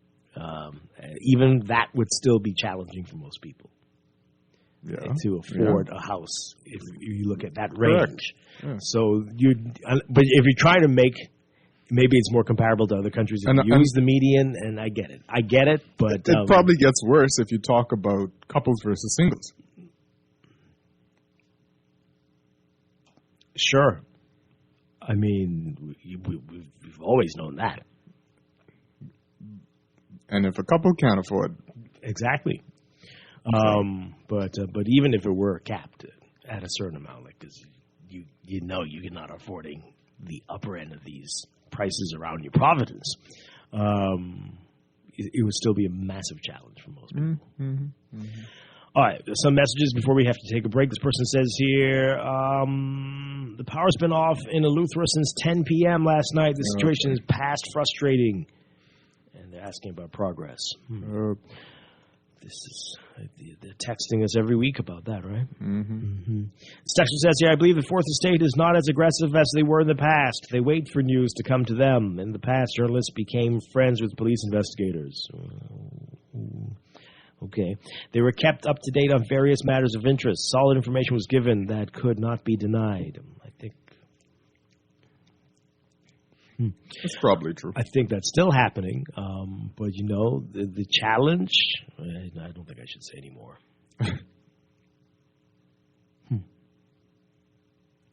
Yeah, sometimes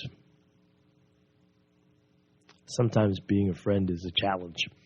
What should be the minimum, average, medium, and maximum salary of a teacher, nurse, and broadcaster? Please tie your answer to 3 of the following items. 1, media persons moving into government offers. 2, increased salaries in the Bahamas mentioned by Minister of Finance. And 3, cost to purchase a middle-class house. Okay, that sounds like a homework assignment. Yeah, right. Sure. Look at that again. Where did the IDB get the sales data from? Must be a luxury real estate company because there's serious prices there. I don't know. I inquired on buying a home valued at $316,000. The entire closing cost is approximately $50,000 cash. Of that $50,000, only $12,500 is my down payment. The rest is tax, lawyer fees, etc. This was a place in Carmichael. There are homes in Yellow Elder selling for $280,000. Serious times we live in. With regards to home ownership, maybe we need to have those conversations with our children at early ages to prepare and be more knowledgeable of real estate and what it takes to obtain a home, I think they're trying to say. The average person usually waits until they are in their 30s and 40s before seeking a home. By then, life has taken its course with various other responsibilities competing for the salary. Like those children. Sure, it doesn't hurt, but the prices will still be rising. Yep. This texter says here, we are in a weird relationship with the IDB. We depend on them for capital injection, but our results are always poor. So poor that the IDB themselves conducted a study on their poor results. It's almost like they have a parasitic relationship with us. What results? What? It's like government and its relationship with voters. They need majority-dependent voters to continue their recurring poor results. I think you might be mixing them up with some results. I don't know if okay. Sure. If the FNM said they have a plan and the PLP say they are a talking fool and now the PLP is back in power, then why should they help them if from the onset they said the FNM plan would not work? Is that what they said? They were criticizing it, sure. Okay. Well, because it's bigger than them. Yeah. Right? Maybe. And if they ever get back in, it'll be even harder to do the things they say they want to do. Yeah. Maybe. Dwight, with the house prices I heard you read a while ago, we are in a bad state. The average person will not be able to afford a house. Government needs to make it possible that some of the islands, needs to make some of the islands attractive to grow and get people to stay on the other islands instead of trying to get to New Providence, I think they're trying to say. We've also been saying that for years. For decades, and we're not getting any better, and the population of New Providence continues to grow, and we are depopulating those other islands. So we've got to stop the talking and really get serious about all of this. And as the other islands are depopulated, the people with money are coming in to buy the real estate. Buying up all the land out there. And build their second home and then rent it out on Airbnb. Because you remember when it was affordable to buy land on the Family I remember. Island? Now it's surely. So it's, I don't know what we're going to do. Somebody got to do something quick. But perhaps, even though it is a very obvious headline, maybe seeing it in big, bold print like that will get some people to act. At the next cabinet meeting. Hopefully they saw it today and will make an announcement today about something they're going to do with budget communication. Buying a home is out of reach for most. Yeah. All right, we're going to take a break. When we come back, you don't want to miss it. We're going to be talking with the Cuban ambassador to the Bahamas. This is going to be a great discussion, folks. Stay tuned to Morning Blend on Guardian Radio 96.9. Don't be a rude boy, won't help in any way. Study real hard, boy, someday it's gonna pay. Don't ever stop, boy, remember what mama say. For you will find a mean world waiting to play. Try to nail it right, boy, hit it on the head. Strike with all your might, boy, while the iron is red. When you've work to do, boy, you must do it with a will. They who reach the top, boy, must first climb the hill. The unsung heroes give us pride in the present, hope for the future, and most importantly, become living examples of the best that we can be. CIBC Caribbean wants to reward the unsung heroes in our communities. Do you know someone who's been doing outstanding work in their community or performed an extraordinary act of heroism, bravery, or kindness in the last 12 months? Nominate a hero today. Go to CIBCCaribbean.com to learn more. In the world of business, technology is not a choice. It's a necessity. And for businesses that demand excellence, there's only one choice for unparalleled support and cutting-edge technology. Custom Computers. You have challenges and we have solutions. Computing, networking, storage, and printing for enterprises large and small, aligned with premium brands like HP, Microsoft, Konica Minolta, and more. Get tech done the right way with Custom Computers. Call the know-how team at 396-1101. At Star General, you can go gold. Comprehensive car insurance covers loss or damage from accidents, fire, theft, and third-party liability. But the Gold package gives you increased coverage for rental car and windscreen, personal accident, medical benefits, deductible waiver, and 24-hour roadside assistance where available. Our Star General Gold package also gives you up to $2,500 for accidental damage to a rental car anywhere in the Bahamas. Go gold with Star General. Insurance made simple. Every day in a busy world, we have to do so much. Bank with CIBC and get that personal touch. Share your ambitions, let us help your dreams come true. At CIBC, you're at the heart of all we do. We're on your side, we're listening, we know the way you feel. CIBC, ambitions made real. Don't shop at Sherwin-Williams then. Don't get the best service in the Bahamas then. The love is really, really strong in Sherwin-Williams. We don't just sell paint.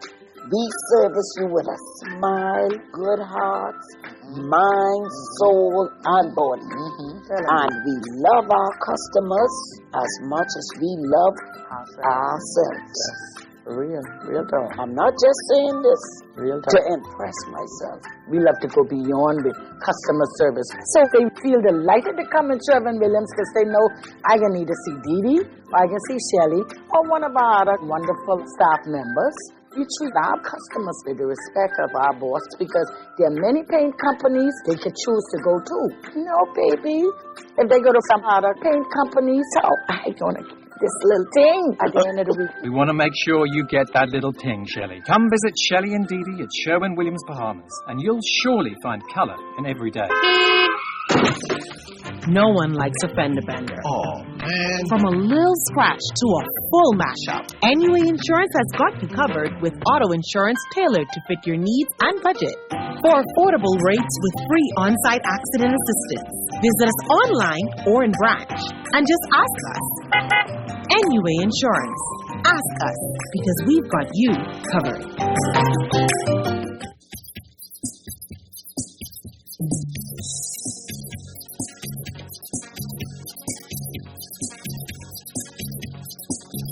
when I'm walking down them rocky, narrow dirt roads. The basket of potatoes on my head. Oh, don't you worry, I come from down home. Now baby, their potato bread. They bake it down home. Outside in the ducks, arm and down home. Wrapped in banana leaf. Welcome back to Morning Blend on Guardian Radio 96.9. Dwight Strachan along with Chester Robards, and we are very honored to have with us as our guest this morning, Cuban Ambassador to the Bahamas, Juan Carlos Markov Sanchez. Good morning. Great to have you with us. Good morning, Dwight, and good morning, Chester. Good morning. Thank you for having me here. All right, so you haven't been here very long. Tell us when you came to the Bahamas. Yes, actually, I just arrived last February. Okay. So I have been here for 3-4 months, and so I am quite new. Right. Well, it is a pleasure to have you with us. Thank you. It's my pleasure. All right, so let's talk about the relationship between the Bahamas and Cuba, and where things stand between the two countries at this point. Yes. So Cuba and the Bahamas share not only close geographical proximity. Our relation is very deep based on historical and cultural ties. No, we have our national hero, the national hero of Cuba, Jose Marti, visited the island of Inagua in the 19th century when he was preparing the what we call the necessity war, the necessary war against the Spanish colonial rule. His presence in the Bahamas formed parts of the broader ties with the Caribbean region. He received the support of the people from Bahamas, from Inagua. And today there is a bust in his honor in the island of Inagua.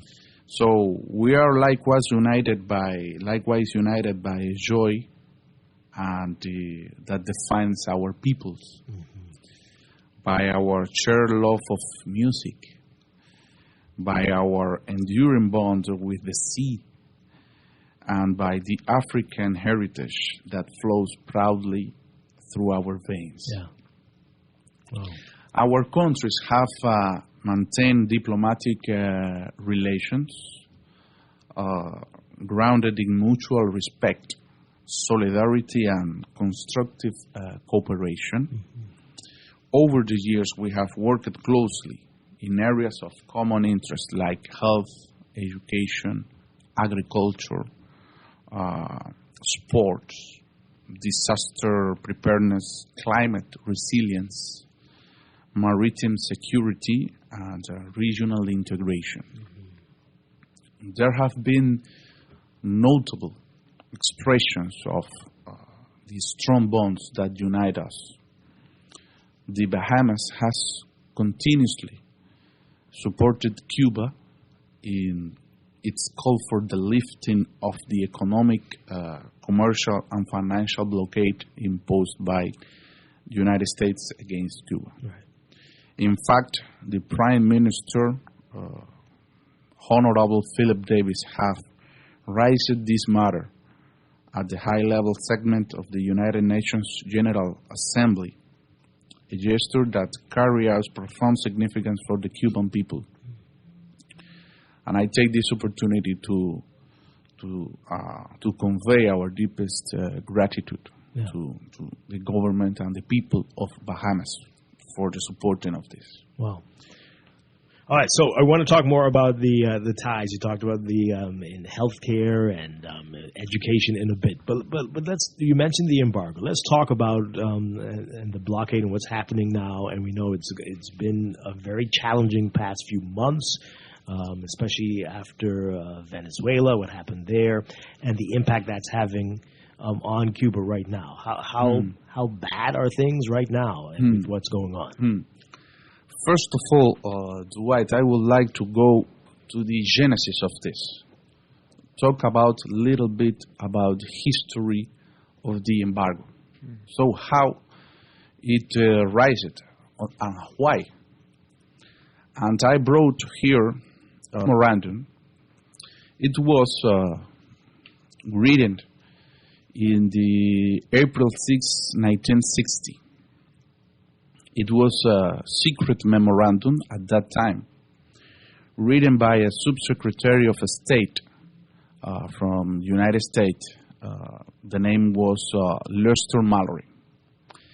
In that memorandum that I have here, you can see it, and now people can search and find it on internet because it was declassified, and now it is on internet. You can search. In this memorandum, it is said the majority of Cubans support Castro. The lowest estimate I have seen is 50%. There is no effective political opposition.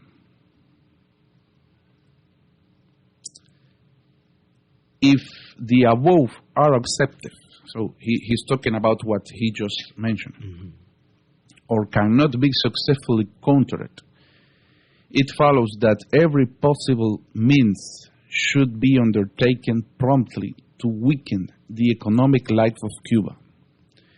If such a policy is adopted, it should be the result of a positive decision which would call forth a line of action which, while as adroit and inconspicuous as possible, makes the great inroads in denying money and supplies to Cuba, to decrease monetary and real wage, to bring about hunger, desperation, and overthrow of the government.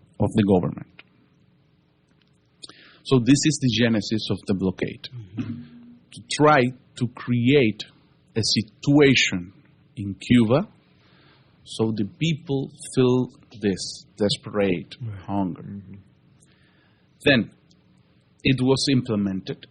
It is a law in the United States. And remind folks of the year this was. It was in 1960, this memorandum. But then the embargo was adopted, the blockade was adopted in 1962. So Cuba have been suffering for the blockade, the sanctions from 1962 till this moment. My goodness. But what is this? So it is a law that tried to isolate Cuba or to have normal commercial, economic, and financial relation with the rest of the world. It's not only with the United States. It's also with the rest of the world. How it works? For example, it's written in the law. If Cuba would like to import a product that has a 10% component made by United States, by a company in the United States, it's illegal under the embargo. So you can imagine how complicated, how difficult it is in this moment to find products made only by one country or by one company. No, it's now we are living in a world that everything is connected. Yes, everything is connected. So it really impacts in our economy, because if we would like to import anything, then we have to go very far away from our country and pay things expensive. So it really damage our economy. But not only this. For example, let's say, for example, the products or the components to reinforce or to put better our energy sector, because it's very old and we are trying to change our energy sector and to renew the one that we have. But if we want to buy something, then it cannot have a 10% component from United States. So it is very complicated. In the financial sector, many banks have been threatened from United States, so to not have financial relations with Cuba. Right. So this is a very challenging situation. It's been generations now. Don't know anything other than this. Exactly. Most of the Cubans have lived under the embargo. Yeah. But what is new now? Because we have been living with this, and Cuba could survive, and Cuba could develop our country. In fact, if you see, for example, our health sector, in the field of education, in the sports, Cuba is a small country, but Cuba is the country in Latin America with more medals in the Olympic Games under the embargo. Because before of that, it was not like this. Before of the triumph of the Cuban Revolution, it was not like this. Cuba started to have these achievements in the sport before of the Cuban Revolution because it was a policy to our government to develop this. But Cuba could survive. Cuba could develop our economy, and we could have very important results. For example, in the field of biotechnology sector, we have developed so many treatments, important vaccines, for example, during the COVID times. And now there are very important treatments also that have been developed for our scientists. And we would like to share it not only with the Cubans, but also with the United States people. In fact, there are some of them that has been testing in the United States. There is one for the Alzheimer, which is having very, very good results in a clinic in Colorado. And also there is a vaccine against the lung cancer that is with very good results also in the United States. So, but what is happening right now that everybody knows following the news? Right. So, on January 29, the U.S. President signed an executive order that marks an intensification of the blockade. This new measure declares a national emergency, order in which the U.S. government could impose trade tariffs on products from countries that supply oil to Cuba. To justify this extreme action, the text on the order includes a series of unfounded and defamatory claims against Cuba. Among this is the absurd assertion that Cuba represents an unusual and extraordinary threat to United States national security. Who can imagine a country like the Cuban size can be a threat not only to United States, which is the main power, military and economic power in the world, but also to any other country? Cuba poses no threat to United States. Cuba poses no threat to any other country. But according to this executive order that was signed, since this December 25 till this moment, Cuba have just received one vessel of oil. Wow. Only one. Mm-hmm. And we need more or less 8 per month because we need to import oil. I mean, we have our own oil. We are trying to change also the matriz because we are trying to generate electricity from renewable energy, solar, but it takes time. And we can, for example, if you mix our own oil production with the energy that we produce, electricity that we produce from the energy, we can reach during the day, because it depends on the sun. Right. We can produce during the day 51, 52% of the electricity that we need, but the export. And it is our right. It's the right of every nation in the world to import, to have normal trade, commercial relations with the rest of the world. This is what Cuba is saying. Let us live in peace and let us to have trade relations with the rest of the world. So we have to take a break in a moment, but what has been the impact of this? Yes. Not having the oil in since January, we've heard reports of frequent blackouts. How bad has that been? Okay. So because of this, we have been having a lot of blackouts. For example, there are some places, cities in Cuba that have been more than 30 hours without electricity. Oh, wow. Of course, this is impacting in the production of food, also in the transportation, because, for example, you produce the food, but you have to transport the food to other places. Right. It is impacting in the public transportation. It is impacting in the health.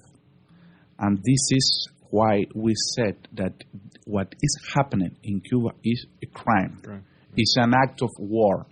Because, for example, right now there are 100,000 people waiting for surgery.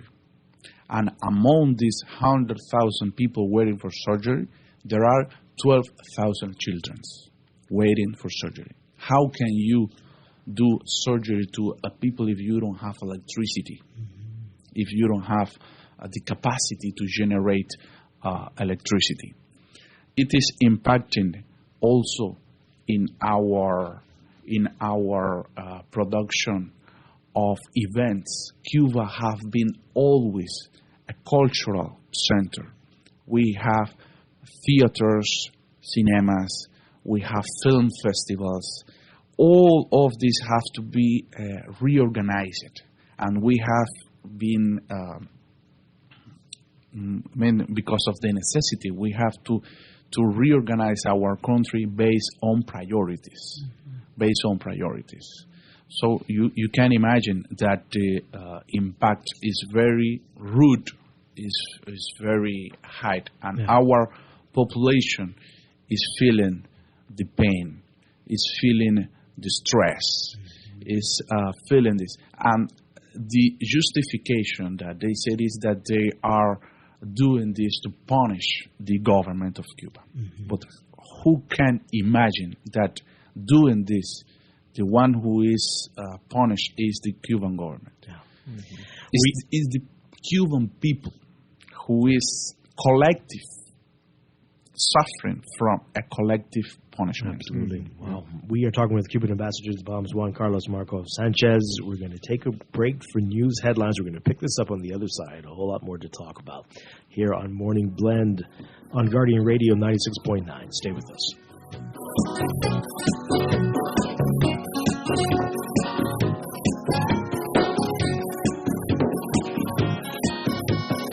On to join the ranks of the great one. Wendy's and Coca-Cola are giving you the chance to experience the Essence Festival of Culture in New Orleans, July 3rd through 5th. Upgrade any premium lunch combo to a large with the Coke product for your chance to win. Win cash prizes, travel vouchers, or the grand prize, a VIP trip for two to Essence Fest. Grab a day single, Asiago Ranch, Chicken Club, or 3-piece tenders combo today. Eat big, sip Coke, win big with Wendy's and Coca-Cola. Rules and restrictions apply. Planning for retirement can be overwhelming, but with CFAL, it doesn't have to be. We offer tailor-made individual, group, and pension solutions that take the guesswork out of retirement planning. Whether it's for you or your company, don't leave your future to chance and let the trusted hands of CFAL's experts guide you toward peace of mind and financial stability. Low upfront costs and affordable monthly payments make it easy for you to build wealth so you can live well. Visit us at CFAL.com to start on your path toward financial freedom. CFAL, growing for future generations. Tired of banks forcing you to use technology to bank the way they want you to? Your convenience is important. So no matter what your banking needs, Commonwealth Bank's friendly staff are always available in branch for that personal one-on-one service. But when you choose technology, our online and mobile banking app offers state-of-the-art functionality. The choice is yours. Commonwealth Bank. Bank the way you want. This is Guardian Radio 96.9 FM, streaming on GuardianTalkRadio.com and the Guardian Radio app, Nassau, Bahamas. Views and opinions of the hosts and guests are their own and do not necessarily reflect the views of the management and staff of Guardian Radio. Wake up, it's a new day. Wake up, it's a new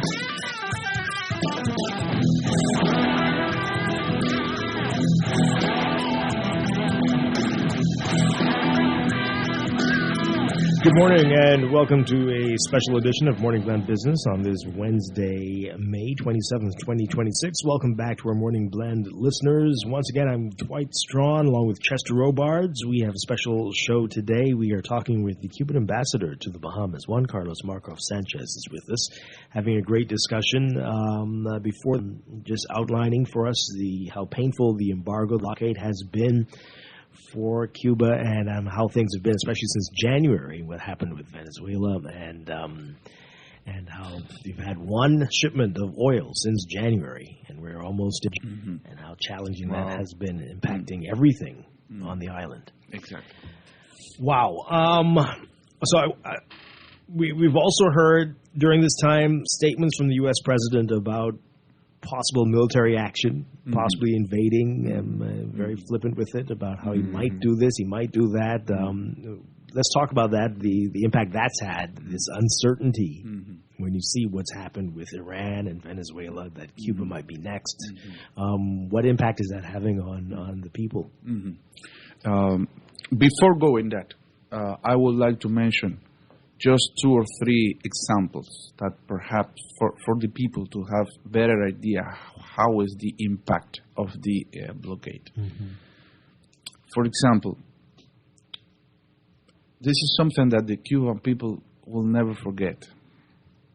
The cruel implementation and tightening of the blockade measures in the areas of healthcare, medical equipment and medicines will never, as I told you, be forgotten by our people as one of the darkest episodes in the enforcement of this policy against Cuba.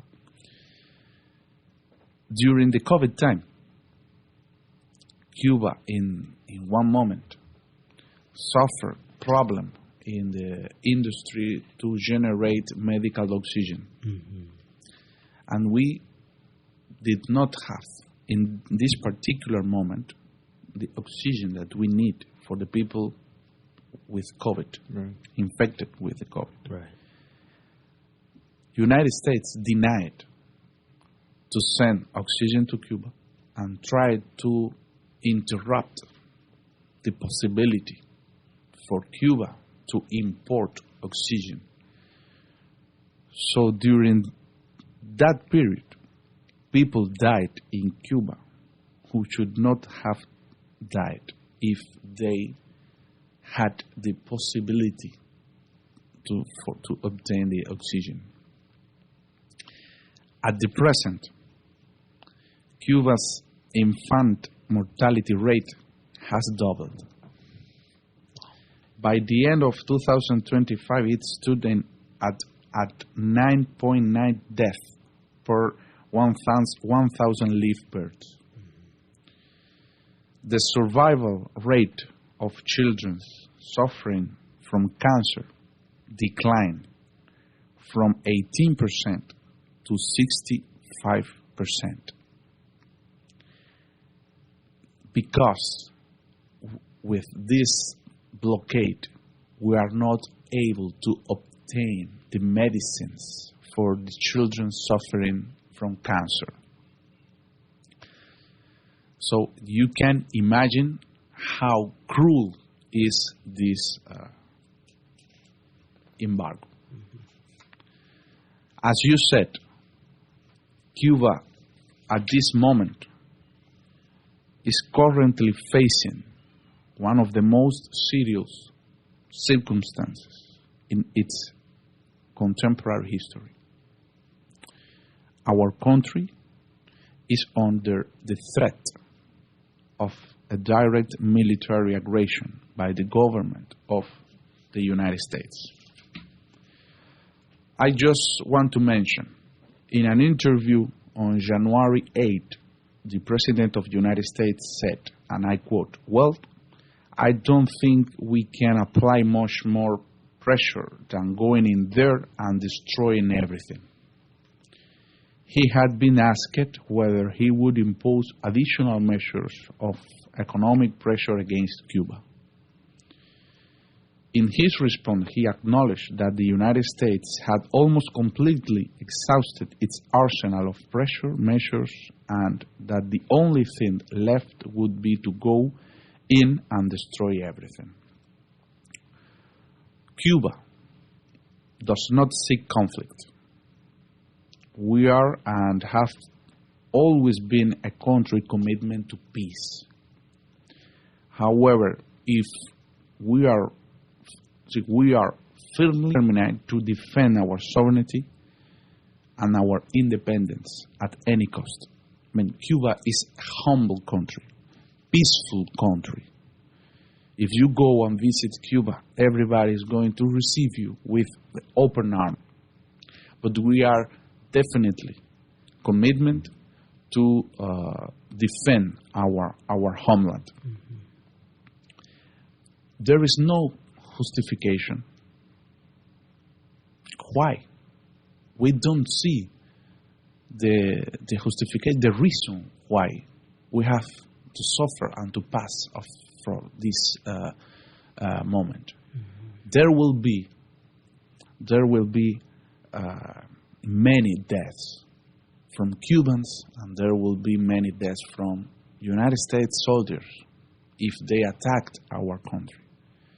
Cuba is open and have declared this publicly and privately to the U.S. government.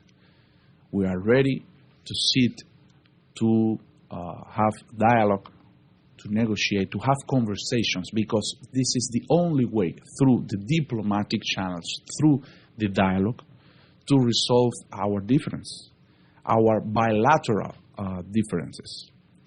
Okay, so we are able to sit to talk because Cuba, as I told you, does not seek the conflict.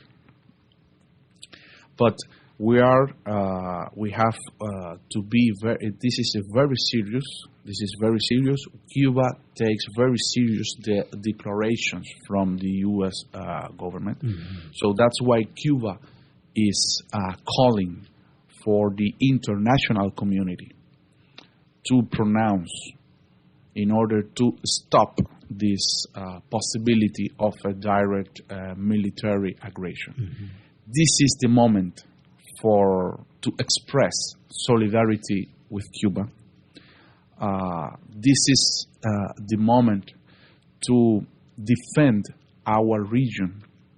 In 2014, during a CELAC summit that was held in Havana, all the countries from Latin America and Caribbean region declared Latin America and Caribbean region a zone of peace.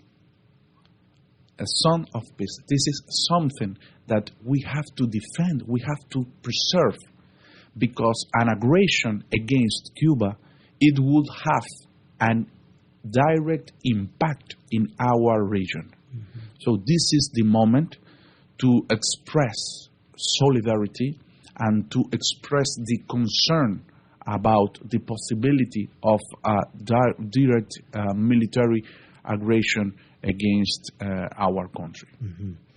All right, so we're getting a really interesting text here, and I guess we believe that this is the goal of the United States, so there can be democracy and free elections in the country, although we look at how the U.S. is with other countries, and they don't have the same policy with China or even Russia, so it's odd. But what do you say to folks who are saying, well, why not just allow for regime change and free elections, and this would solve the problem? Easy peasy.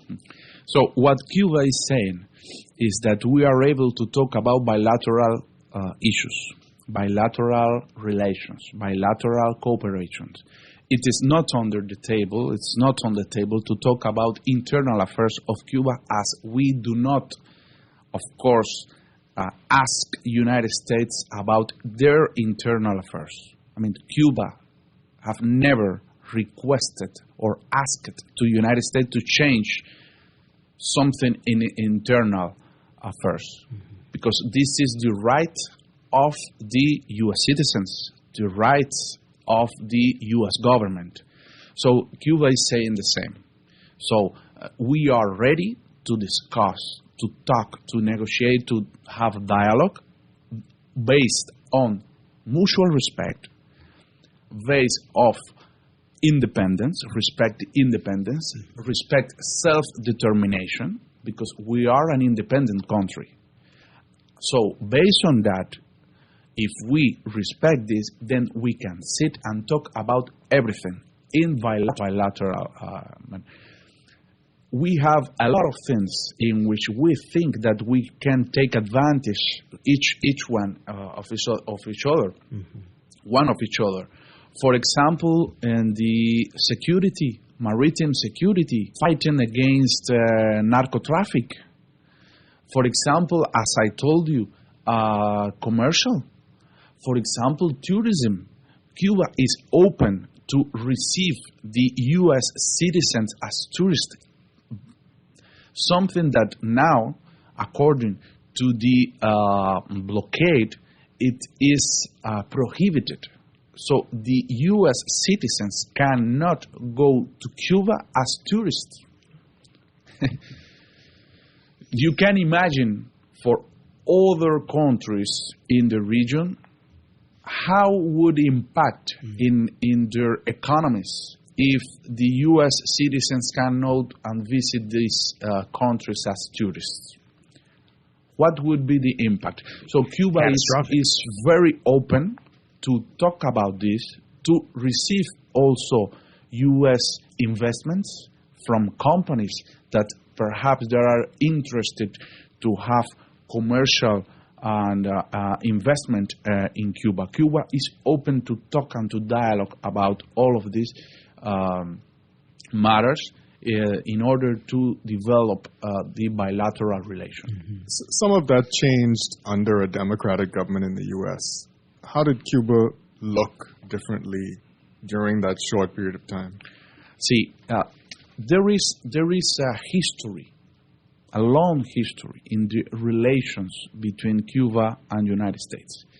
There is a history that goes, of course, even before of the triumph of the Cuban Revolution. You have to know that. I mean, by the end of the war of Cubans with Spanish colonial rule, when Cuba have almost won the war, then United States intervene in our country in this particular war, and then implemented in Cuba a military intervention that went from 1898 to 1902. The war in Cuba. So Cuba, at that moment, then constitute a new constitution of Cuba to have a republic. Then this republic was born with an index from U.S. calling Enmienda Platt. Platt because it was made by a U.S. citizen named Platt. In that enmienda, it is mentioned that U.S. has the right to intervene in Cuba wherever they want, and they can establish a naval base in Cuba. That's why Guantanamo. We have Guantanamo. Mm-hmm. Then, from there, we had in Cuba a lot of governments that responded continuously to the interests of United States. And in Cuba, created a movement of young people to change this. And that's why the figure of Fidel Castro rised and then triumphed the Cuban Revolution. So the interest from United States to take Cuba over, it's even before of the triumph of the revolution. Yeah. So from 1959 till this day, there have been always the commitment of Cuba and the willingness of the Cuban government to have dialogue. In fact, in the past, there have been many exchanges with all the Cuban leaders, with Fidel Castro, with Raúl Castro, with the current president of the United States, with the party, the Cuban Communist Party. Of course, the most successfully period, it was during Obama. You remember the conversation and the President Obama at that time. The diplomatic relations were reestablished, and we opened the embassy of Cuba, reopened the embassy of Cuba in the United States, and they reopened the embassy of the United States. So it's been a lot of different moments there, but the willingness of Cuba to have a dialogue, a constructive dialogue, to have normal relation, because United States is a country very near of Cuba. Yeah. So the willingness of Cuba to have normal relations with the United States, it has been always there. Mm-hmm. Yeah. Is the embassy open now on the U.S. embassy? Yes, it's still open. It is still open. Yeah. All right. So what would you say to folks who are saying that they have concerns, though, about freedoms of the people in Cuba and the lack of ability to speak freely, and they are concerned about human rights issues? What would you say to folks who feel that way? No, I mean, everybody has the right to think whatever they think. We have in Cuba freedom of thought. If you have visited Cuba, you will see that there are a lot of YouTube channels, a lot of media on the internet, and they speak openly about what they are facing, what is their point of view, Mm-hmm. So it is the right of everybody to think about what they say. But my recommendation is that they should go and visit Cuba and to see what is happening in our country, and to have conversation with the Cubans who lived in Cuba, because there are a lot of manipulated information in the big media. Mm-hmm. So, because at the same time, I did not mention this before.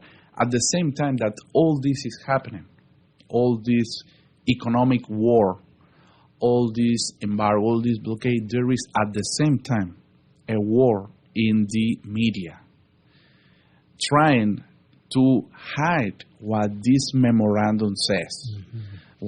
That we have told, trying to say is that all what is happening is because of the Cuban government, not because of the U.S. policy, not because of what is written in this memorandum. Mm-hmm. So the media is at the same time trying to convince the majority of the people that what is actually happening in our country is because of the incompetence of the Cuban government. Mm-hmm. But what is mentioned there, So it doesn't exist. Wow. I have to ask you, because you mentioned the Obama administration, and maybe you could explain the relationship between Cuban Americans and Cubans in Cuba. But they celebrated Cuba opening up and the reestablishment of diplomatic relationships. But now maybe they're kind of oddly quiet about the state of Cuba. As I told you, the majority of the Cubans who lived in the United States do not want a military aggression against our country. What they want, the majority of the Cubans who live there, is to have a normal relation with the families. And this is another thing that I did not mention. The blockade, a part of the blockade in the first term of President Trump's, it was introduced 240 new measures. A part of the blockades, a part of the ones that it was in the blockade. One of these measures prohibited or tried to put limits of the remittances that the Cubans who live in the United States send to their families in Cuba. Why? Because they know that it is, first of all, trying to cut the ties from the families, and a part of that because they know that the remittances are important for every country. There is no country in the world that have nationals living abroad that it's normal to receive remittances from the ones who live abroad to their families. We can see it here. We can another parts of the world. So what I can say is that you can see on the reports in the media, the majority of the U.S. citizens who live in U.S. and the majority of the Cubans who live in U.S. are in favor of having a good and normal relations with Cuba. Wow. How long do you think this can go on? With the power outages you're talking about, the challenges to every aspect of life in the country, there's got to be a breaking point. Cuba is going to defend our country. And, for example, we now are producing more oil than the one that we had. Our scientists just discovered a new way to raffinate this oil, to produce gas, to produce. We are at the same time, our government is implementing the change of the production of energy through the solar. And Cuba is a very resilient country. We have been resisting the economic blockade, you know, from 1962. And we are going to defend our country, and we will try to diversify our energy sector. But of course, the Cuban people is suffering. Our families that are there, our friends, our neighbors, they are suffering a very cruelty, a collective punishment. Why? Why is this happening in our country? It's our people who are there suffering for this. But definitely, we stay firm and commitment to continue defending our sovereignty, our independence. It's our right. Wow. We're talking with Cuban Ambassador to the Bahamas, Juan Carlos Marco Sanchez. All right, so I want to talk about Cubans working in the Bahamas. We've had doctors, nurses, teachers, and we know there's been challenges of late. U.S. Secretary of State Marco Rubio and his warning to the region about people from Cuba working in the region, and what he said were abuses that were taking place in terms of how they received their salaries. We know there have been a lot of discussions with the Bahamian government and some changes in policy. But let's talk about where things stand at this point. I guess we can go back a little bit to where this started, but we want to find out where things stand now in terms of whether there are medical professionals here and teachers, and how this is going to look going forward. Mm-hmm. So the collaboration between our countries in the areas of health and education, it is very important for the people of Bahamas. This is something that I say very in humble way, but it's in the spirit of Cubans and the spirit of the Cuban Revolution to be solidarity with a brother country that like is Bahamas. For example, Cuban educators began their work here in the Bahamas in 2003. More than 20 years they have been here. Several generations of Bahamian students have benefited from this instruction at preschool, primary, secondary, and special education levels, which is very significant for us. Since I am here, I have been hearing a lot of stories about how the work made by the Cuban teachers, especially in the special education. And we feel very proud. We feel very proud to help and to support for the development of those children. In the health sector, to cite but one example, few acts are as symbolic and meaningful as restoring sight to allow to a fellow human being. Thanks to the ophthalmological cooperation between our countries, since 2023, more than 630 Bahamian patients have traveled to Cuba to undergo eye surgery.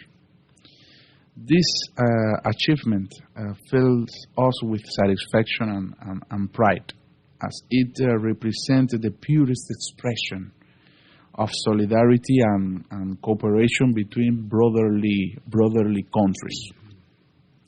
So for us, it's very important to maintain the solidarity, to maintain our support to the people of Bahamas. And also, we have a Latin American medicine school university, and Latin America and Caribbean school university, medicine university in our country. And at this moment, there are more or less 20 Bahamians studying there. So for us, it's very important to continue having this cooperation with Bahamas, not only in the field of health and in the field of education.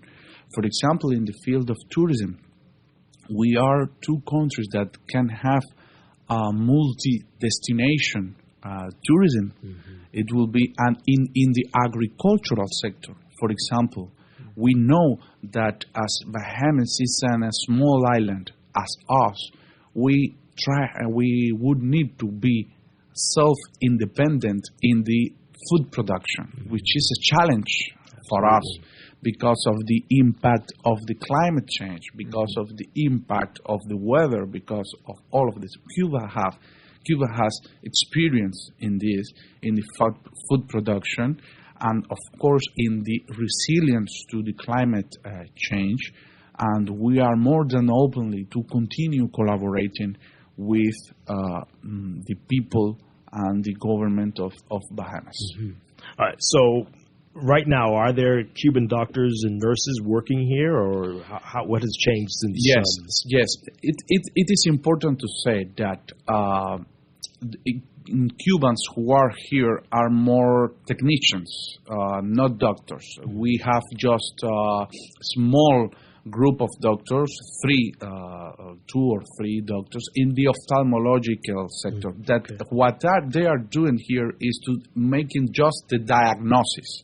So they receive a patient, they see if you need surgery, then they make this prescription, then you travel to Cuba, receive the surgery, then you come back and they follow your post-operatory. So this is what we have. The rest are just a few nurses and few technicians, pharmacists. All right, so when it comes to paying them, we've heard our Minister of Health say that he's in negotiations with the Americans on this, which is unusual. But are we paying them directly, or how does this work? Can you explain that to us? So we are aware. I will not go particularly in the Bahamas, but I will speak it to you in general. We are aware of actions carried out by the United States Department of State aimed pressuring Caribbean and Latin American leaders. And they have been approached governments in other regions and also in other regions to question why those countries maintain such agreements with Cuba.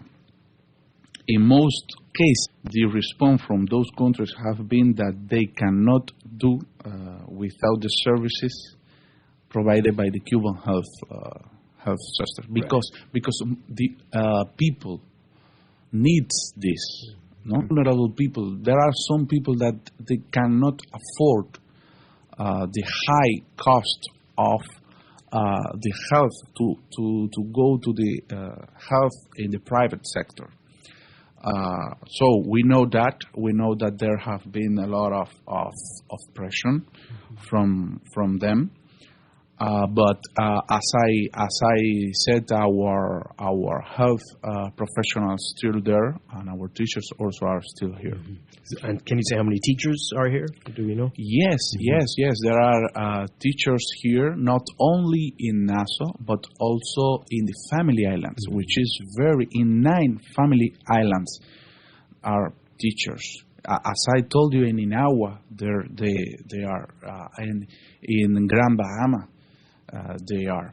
So for us, it's very, very important to continue the solidarity and to continue supporting and to continue, because this is part of the Cuban spirit. Our national hero that I have mentioned to you in the beginning of this, he said that homeland is humanity. Homeland is humanity. So this is in our spirit to share what we have, to support our brothers and sisters. And can you confirm whether we are paying them directly, or if that situation's been resolved? What do you know about that? As I mentioned it to you, there are different modalities of the cooperation. There are, for example, some places, some countries in which Cuba is completely free, and there are some other places, some other countries in which we have agreements with the governments, different agreements with the government, but it's completely legally, completely self-right of bilateral relations to have agreements with different countries. So there is a variety of modalities of the cooperation between Cuba and other countries. But those professionals are still here, so this program continues. Yes, they are here. All right, so I know you mentioned that surgeries are impacted because of the electricity issues, yes, the blockade. So you mentioned Bahamians who go for surgeries. That has that stopped because of this, or no, it has not been stopped because of this. No. So it's still Bahamians who need the surgeries and are going to Cuba for surgeries. They can go. They can go. Yes. Yes. Obviously, Bahamian students you mentioned too, they're being affected by some of this as well. Of course. I mean, I have to be very honest with the Bahamian audience, with the public of Bahamas. Everybody in Cuba is being affected because of this. So for the public transport, they are suffering the blackouts. They are suffering the blackouts. How can they study if they do not have electricity to connect the computers? How can they access to the universities if the public transportation is impacted? And this is very complicated and very painful for Cuba. Not only, and you mentioned a very important issue, because it's not only for the Cubans who live there, but also to the foreigners that are studying there, that are going to do tourist or just going to visit a friend, a family. It is impacting everybody in the island. All right, so we've got, this is our business portion of the show. For Bahamian business people who are interested in investing in Cuba or doing business with Cuba, what should they be doing? Is this the time? Should they wait until this is resolved? Or what would you say to somebody who's interested in doing more business with Cuba? I think there is always a good time to approach Cuba, because Cuba is going to receive you very openly. And we have been improving and updating our foreign investment law, and now we have a very updated foreign investment law. So I think that the companies of Bahamas, of business people who would like to go to Cuba and to participate and to have business with Cuba, we are very open to do it. In fact, we have a special zone in the western part of the island that is in Mariel. It's a port. It's the port of Mariel. It's a specific zone, special zone to attract foreign investment. So if you invest in this area, you will have very particular conditions that are very good. Okay. That are very good. So I invite all the Bahamians who would like to join to Cuba, to participate, to negotiate in Cuba. I know that there are, Cuba will love the rum cake. Cuba will love to have a rum cake factory in our country. We can put the rum, the Cuban rum, and you put the rest, the experience that you have. We are not a country that eat a lot conch, but we would like to learn about that. Since I am here, I have tried the tropical conch salad. It's very, very tasty. So I think that we have a lot of things in common and in which we can move forward. Yeah. So what would somebody do? Contact the embassy? How would they get more information if they wanted to make something happen? Yes. Our embassy is open from Monday to Friday. They can visit also our website, and they can see our contact details there. They can see our emails there, and we invite all of the ones who are interested to have relations with Cuba to approach us. We will receive all with our open arms. This texter is asking if there are cultural exchange programs, and how would that work? Yes, we have been having cultural exchange in the past and also in the present. Cuba, as I mentioned it to you, Cuba is a very cultural place. No, we have jazz, we have song, we have bolero music, and we have a lot of groups that would love to come to participate in Gincana Festival, for example. wow. For example, and we have a lot of festivals in our country that Bahamian musicians and Bahamian artists can go and participate in our country. So yes, there have been a lot of exchange in culture, and we would like to continue improving this. I would like to mention that now, by the end of this week or the beginning of the next one, we are going to launch with the support of Cubans who live here, and also from many friends from Bahamas that have been approaching to our embassy and asking, so then, because of the situation that is happening in Cuba, what we can do to help the Cubans? What actions can we do? So then we all together, the Cubans who lived here and the Bahamian friends, we are going to launch a solidarity campaign to support Cuba in Bahamas. The name is 242 plus 53. 242 because of, the area code, right? The country code. The country code, and 53 is our code. So the campaign is 242 plus 53. Solidarity. Unity through solidarity. Nice, very nice.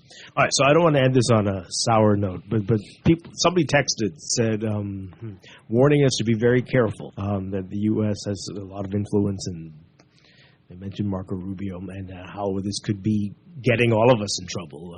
Are you worried, or should people be concerned? What do you make of that? And already talked about the threats that were made to other countries about dealing with Cuba and what could happen to them and their visas and all those things. What are we to make of these times right now? For Cubans, we never give up. Cuba is always defending as I told you, our independence, and we will always be like that. We do not feel fear. No, of course, as I mentioned to you, we would like to have normal relations with the United States. But if they decide to do a military aggression against Cuba, we will defend our homeland. Okay? So for Cubans, Cuba is preparing for all the scenarios. There's no fear. Wow. Cuban ambassador to the Bahamas, Juan Carlos Marcos Sanchez, thank you so much for being here this morning. Thank you for having me here. It has been a pleasure to have been here to meet you and to talk to you about these very important topics, and to visit your station. I know that it's a historical radio program. So thank you very much. Thank you very much for the program, for having us here. And this is the time for the solidarity with Cuba. Hopefully this won't be the last time, and hopefully next time it'll be better conditions for Cuba and for everybody in the region. But thank you. Thank you. Yes, thank you. We're going to take a quick break. Only a few more minutes of Morning Blend Business left. Stay with us here on Guardian Radio 96.9.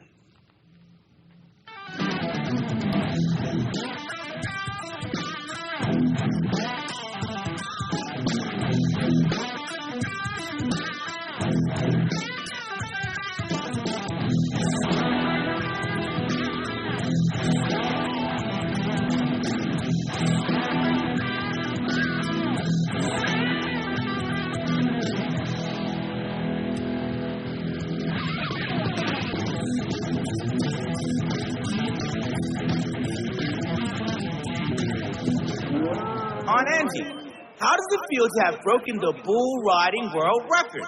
Sore, Sean. That bull was angry. Angie, I think that bull is headed towards your red convertible. Oh, I broke the world record and he broke my car.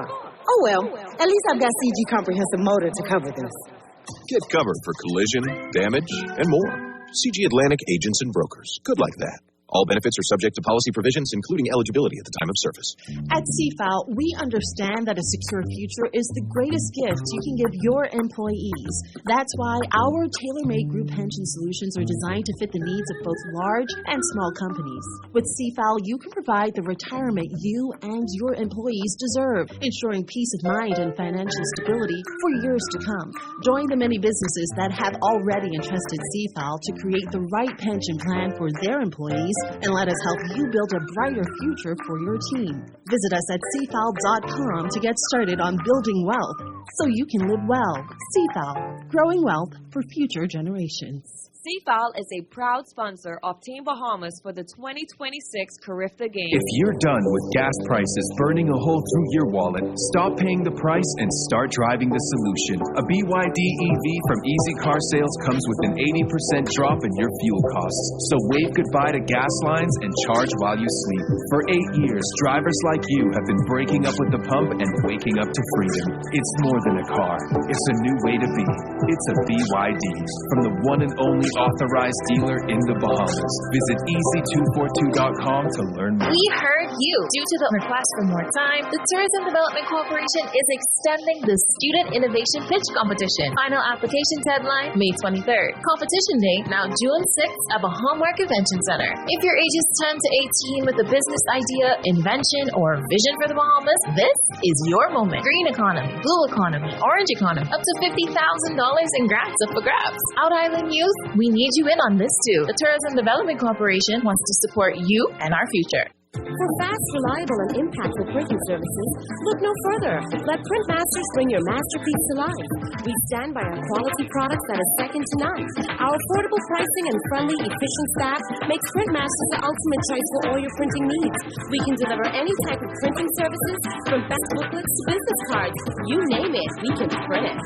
Let Printmasters bring your masterpiece to life. Located in the Nassau Guardian Building, telephone 302-2361. Planning for retirement can be overwhelming, but with CFAL, it doesn't have to be. We offer tailor-made individual, group, and pension solutions that take the guesswork out of retirement planning. Whether it's for you or your company, don't leave your future to chance and let the trusted hands of CFAL's experts guide you toward peace of mind and financial stability. Low upfront costs and affordable monthly payments make it easy for you to build wealth so you can live well. Visit us at cfal.com to start on your path toward financial freedom. CFAL, growing wealth for future generations. This is Guardian Radio 96.9 FM, streaming on GuardianTalkRadio.com and the Guardian Radio app, Nassau, Bahamas.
It is time for your morning business report, brought to you by CFAL.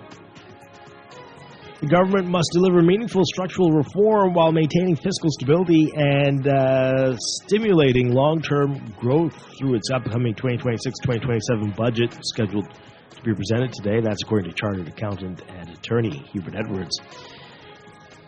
Edwards, in a post on LinkedIn, said with the Davis administration entering its second term, supported by credit rating upgrades, improved fiscal indicators, and a renewed electoral mandate, the country now faces difficult policy choices. He contended that the government's security, opportunity, affordability, and reform framework will ultimately depend on how those policy choices are sequenced and funded amid rising public expectations and persistent structural weaknesses in the country.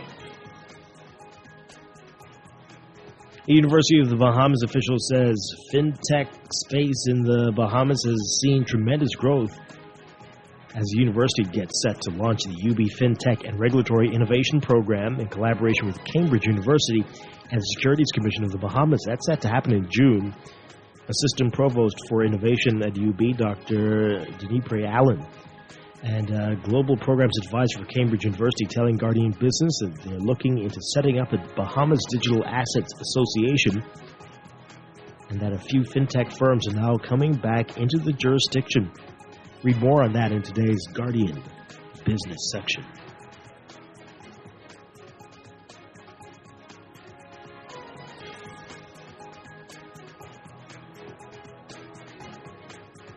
That's your morning business report, brought to you by CFAL, growing wealth for future generations.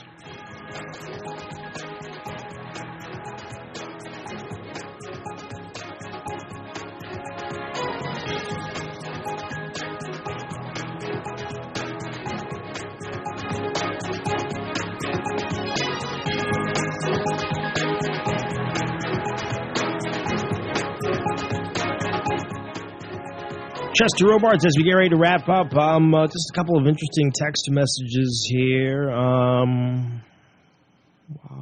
Okay. I don't even know. Do I waste the time reading these? No. Just want to say, though, as you heard, it's been a long time. Generations of folks are there who've had to face unbelievable circumstances that would have broken the back of most other places. But the innovation that has come out of what they have to deal with is really quite inspiring. They've done a lot with a little, and come up with ingenious ways of keeping their communities going. And we don't have to agree with their style of governance. We definitely don't. But that cannot be denied. That cannot be denied that it's quite special what has happened there. But yeah, interesting discussion. I advise you all to go back and listen to it if you can. And it'll be posted on the site by tomorrow morning. Chester Robards, thank you for being here this morning. Always a pleasure. And I'll be back tomorrow morning with more Morning Blend and Morning Blend Business right here on Guardian Radio 96.9. Dwight, Strachan, have a great one. Stay tuned for On the Clock with Aaron Green coming up next.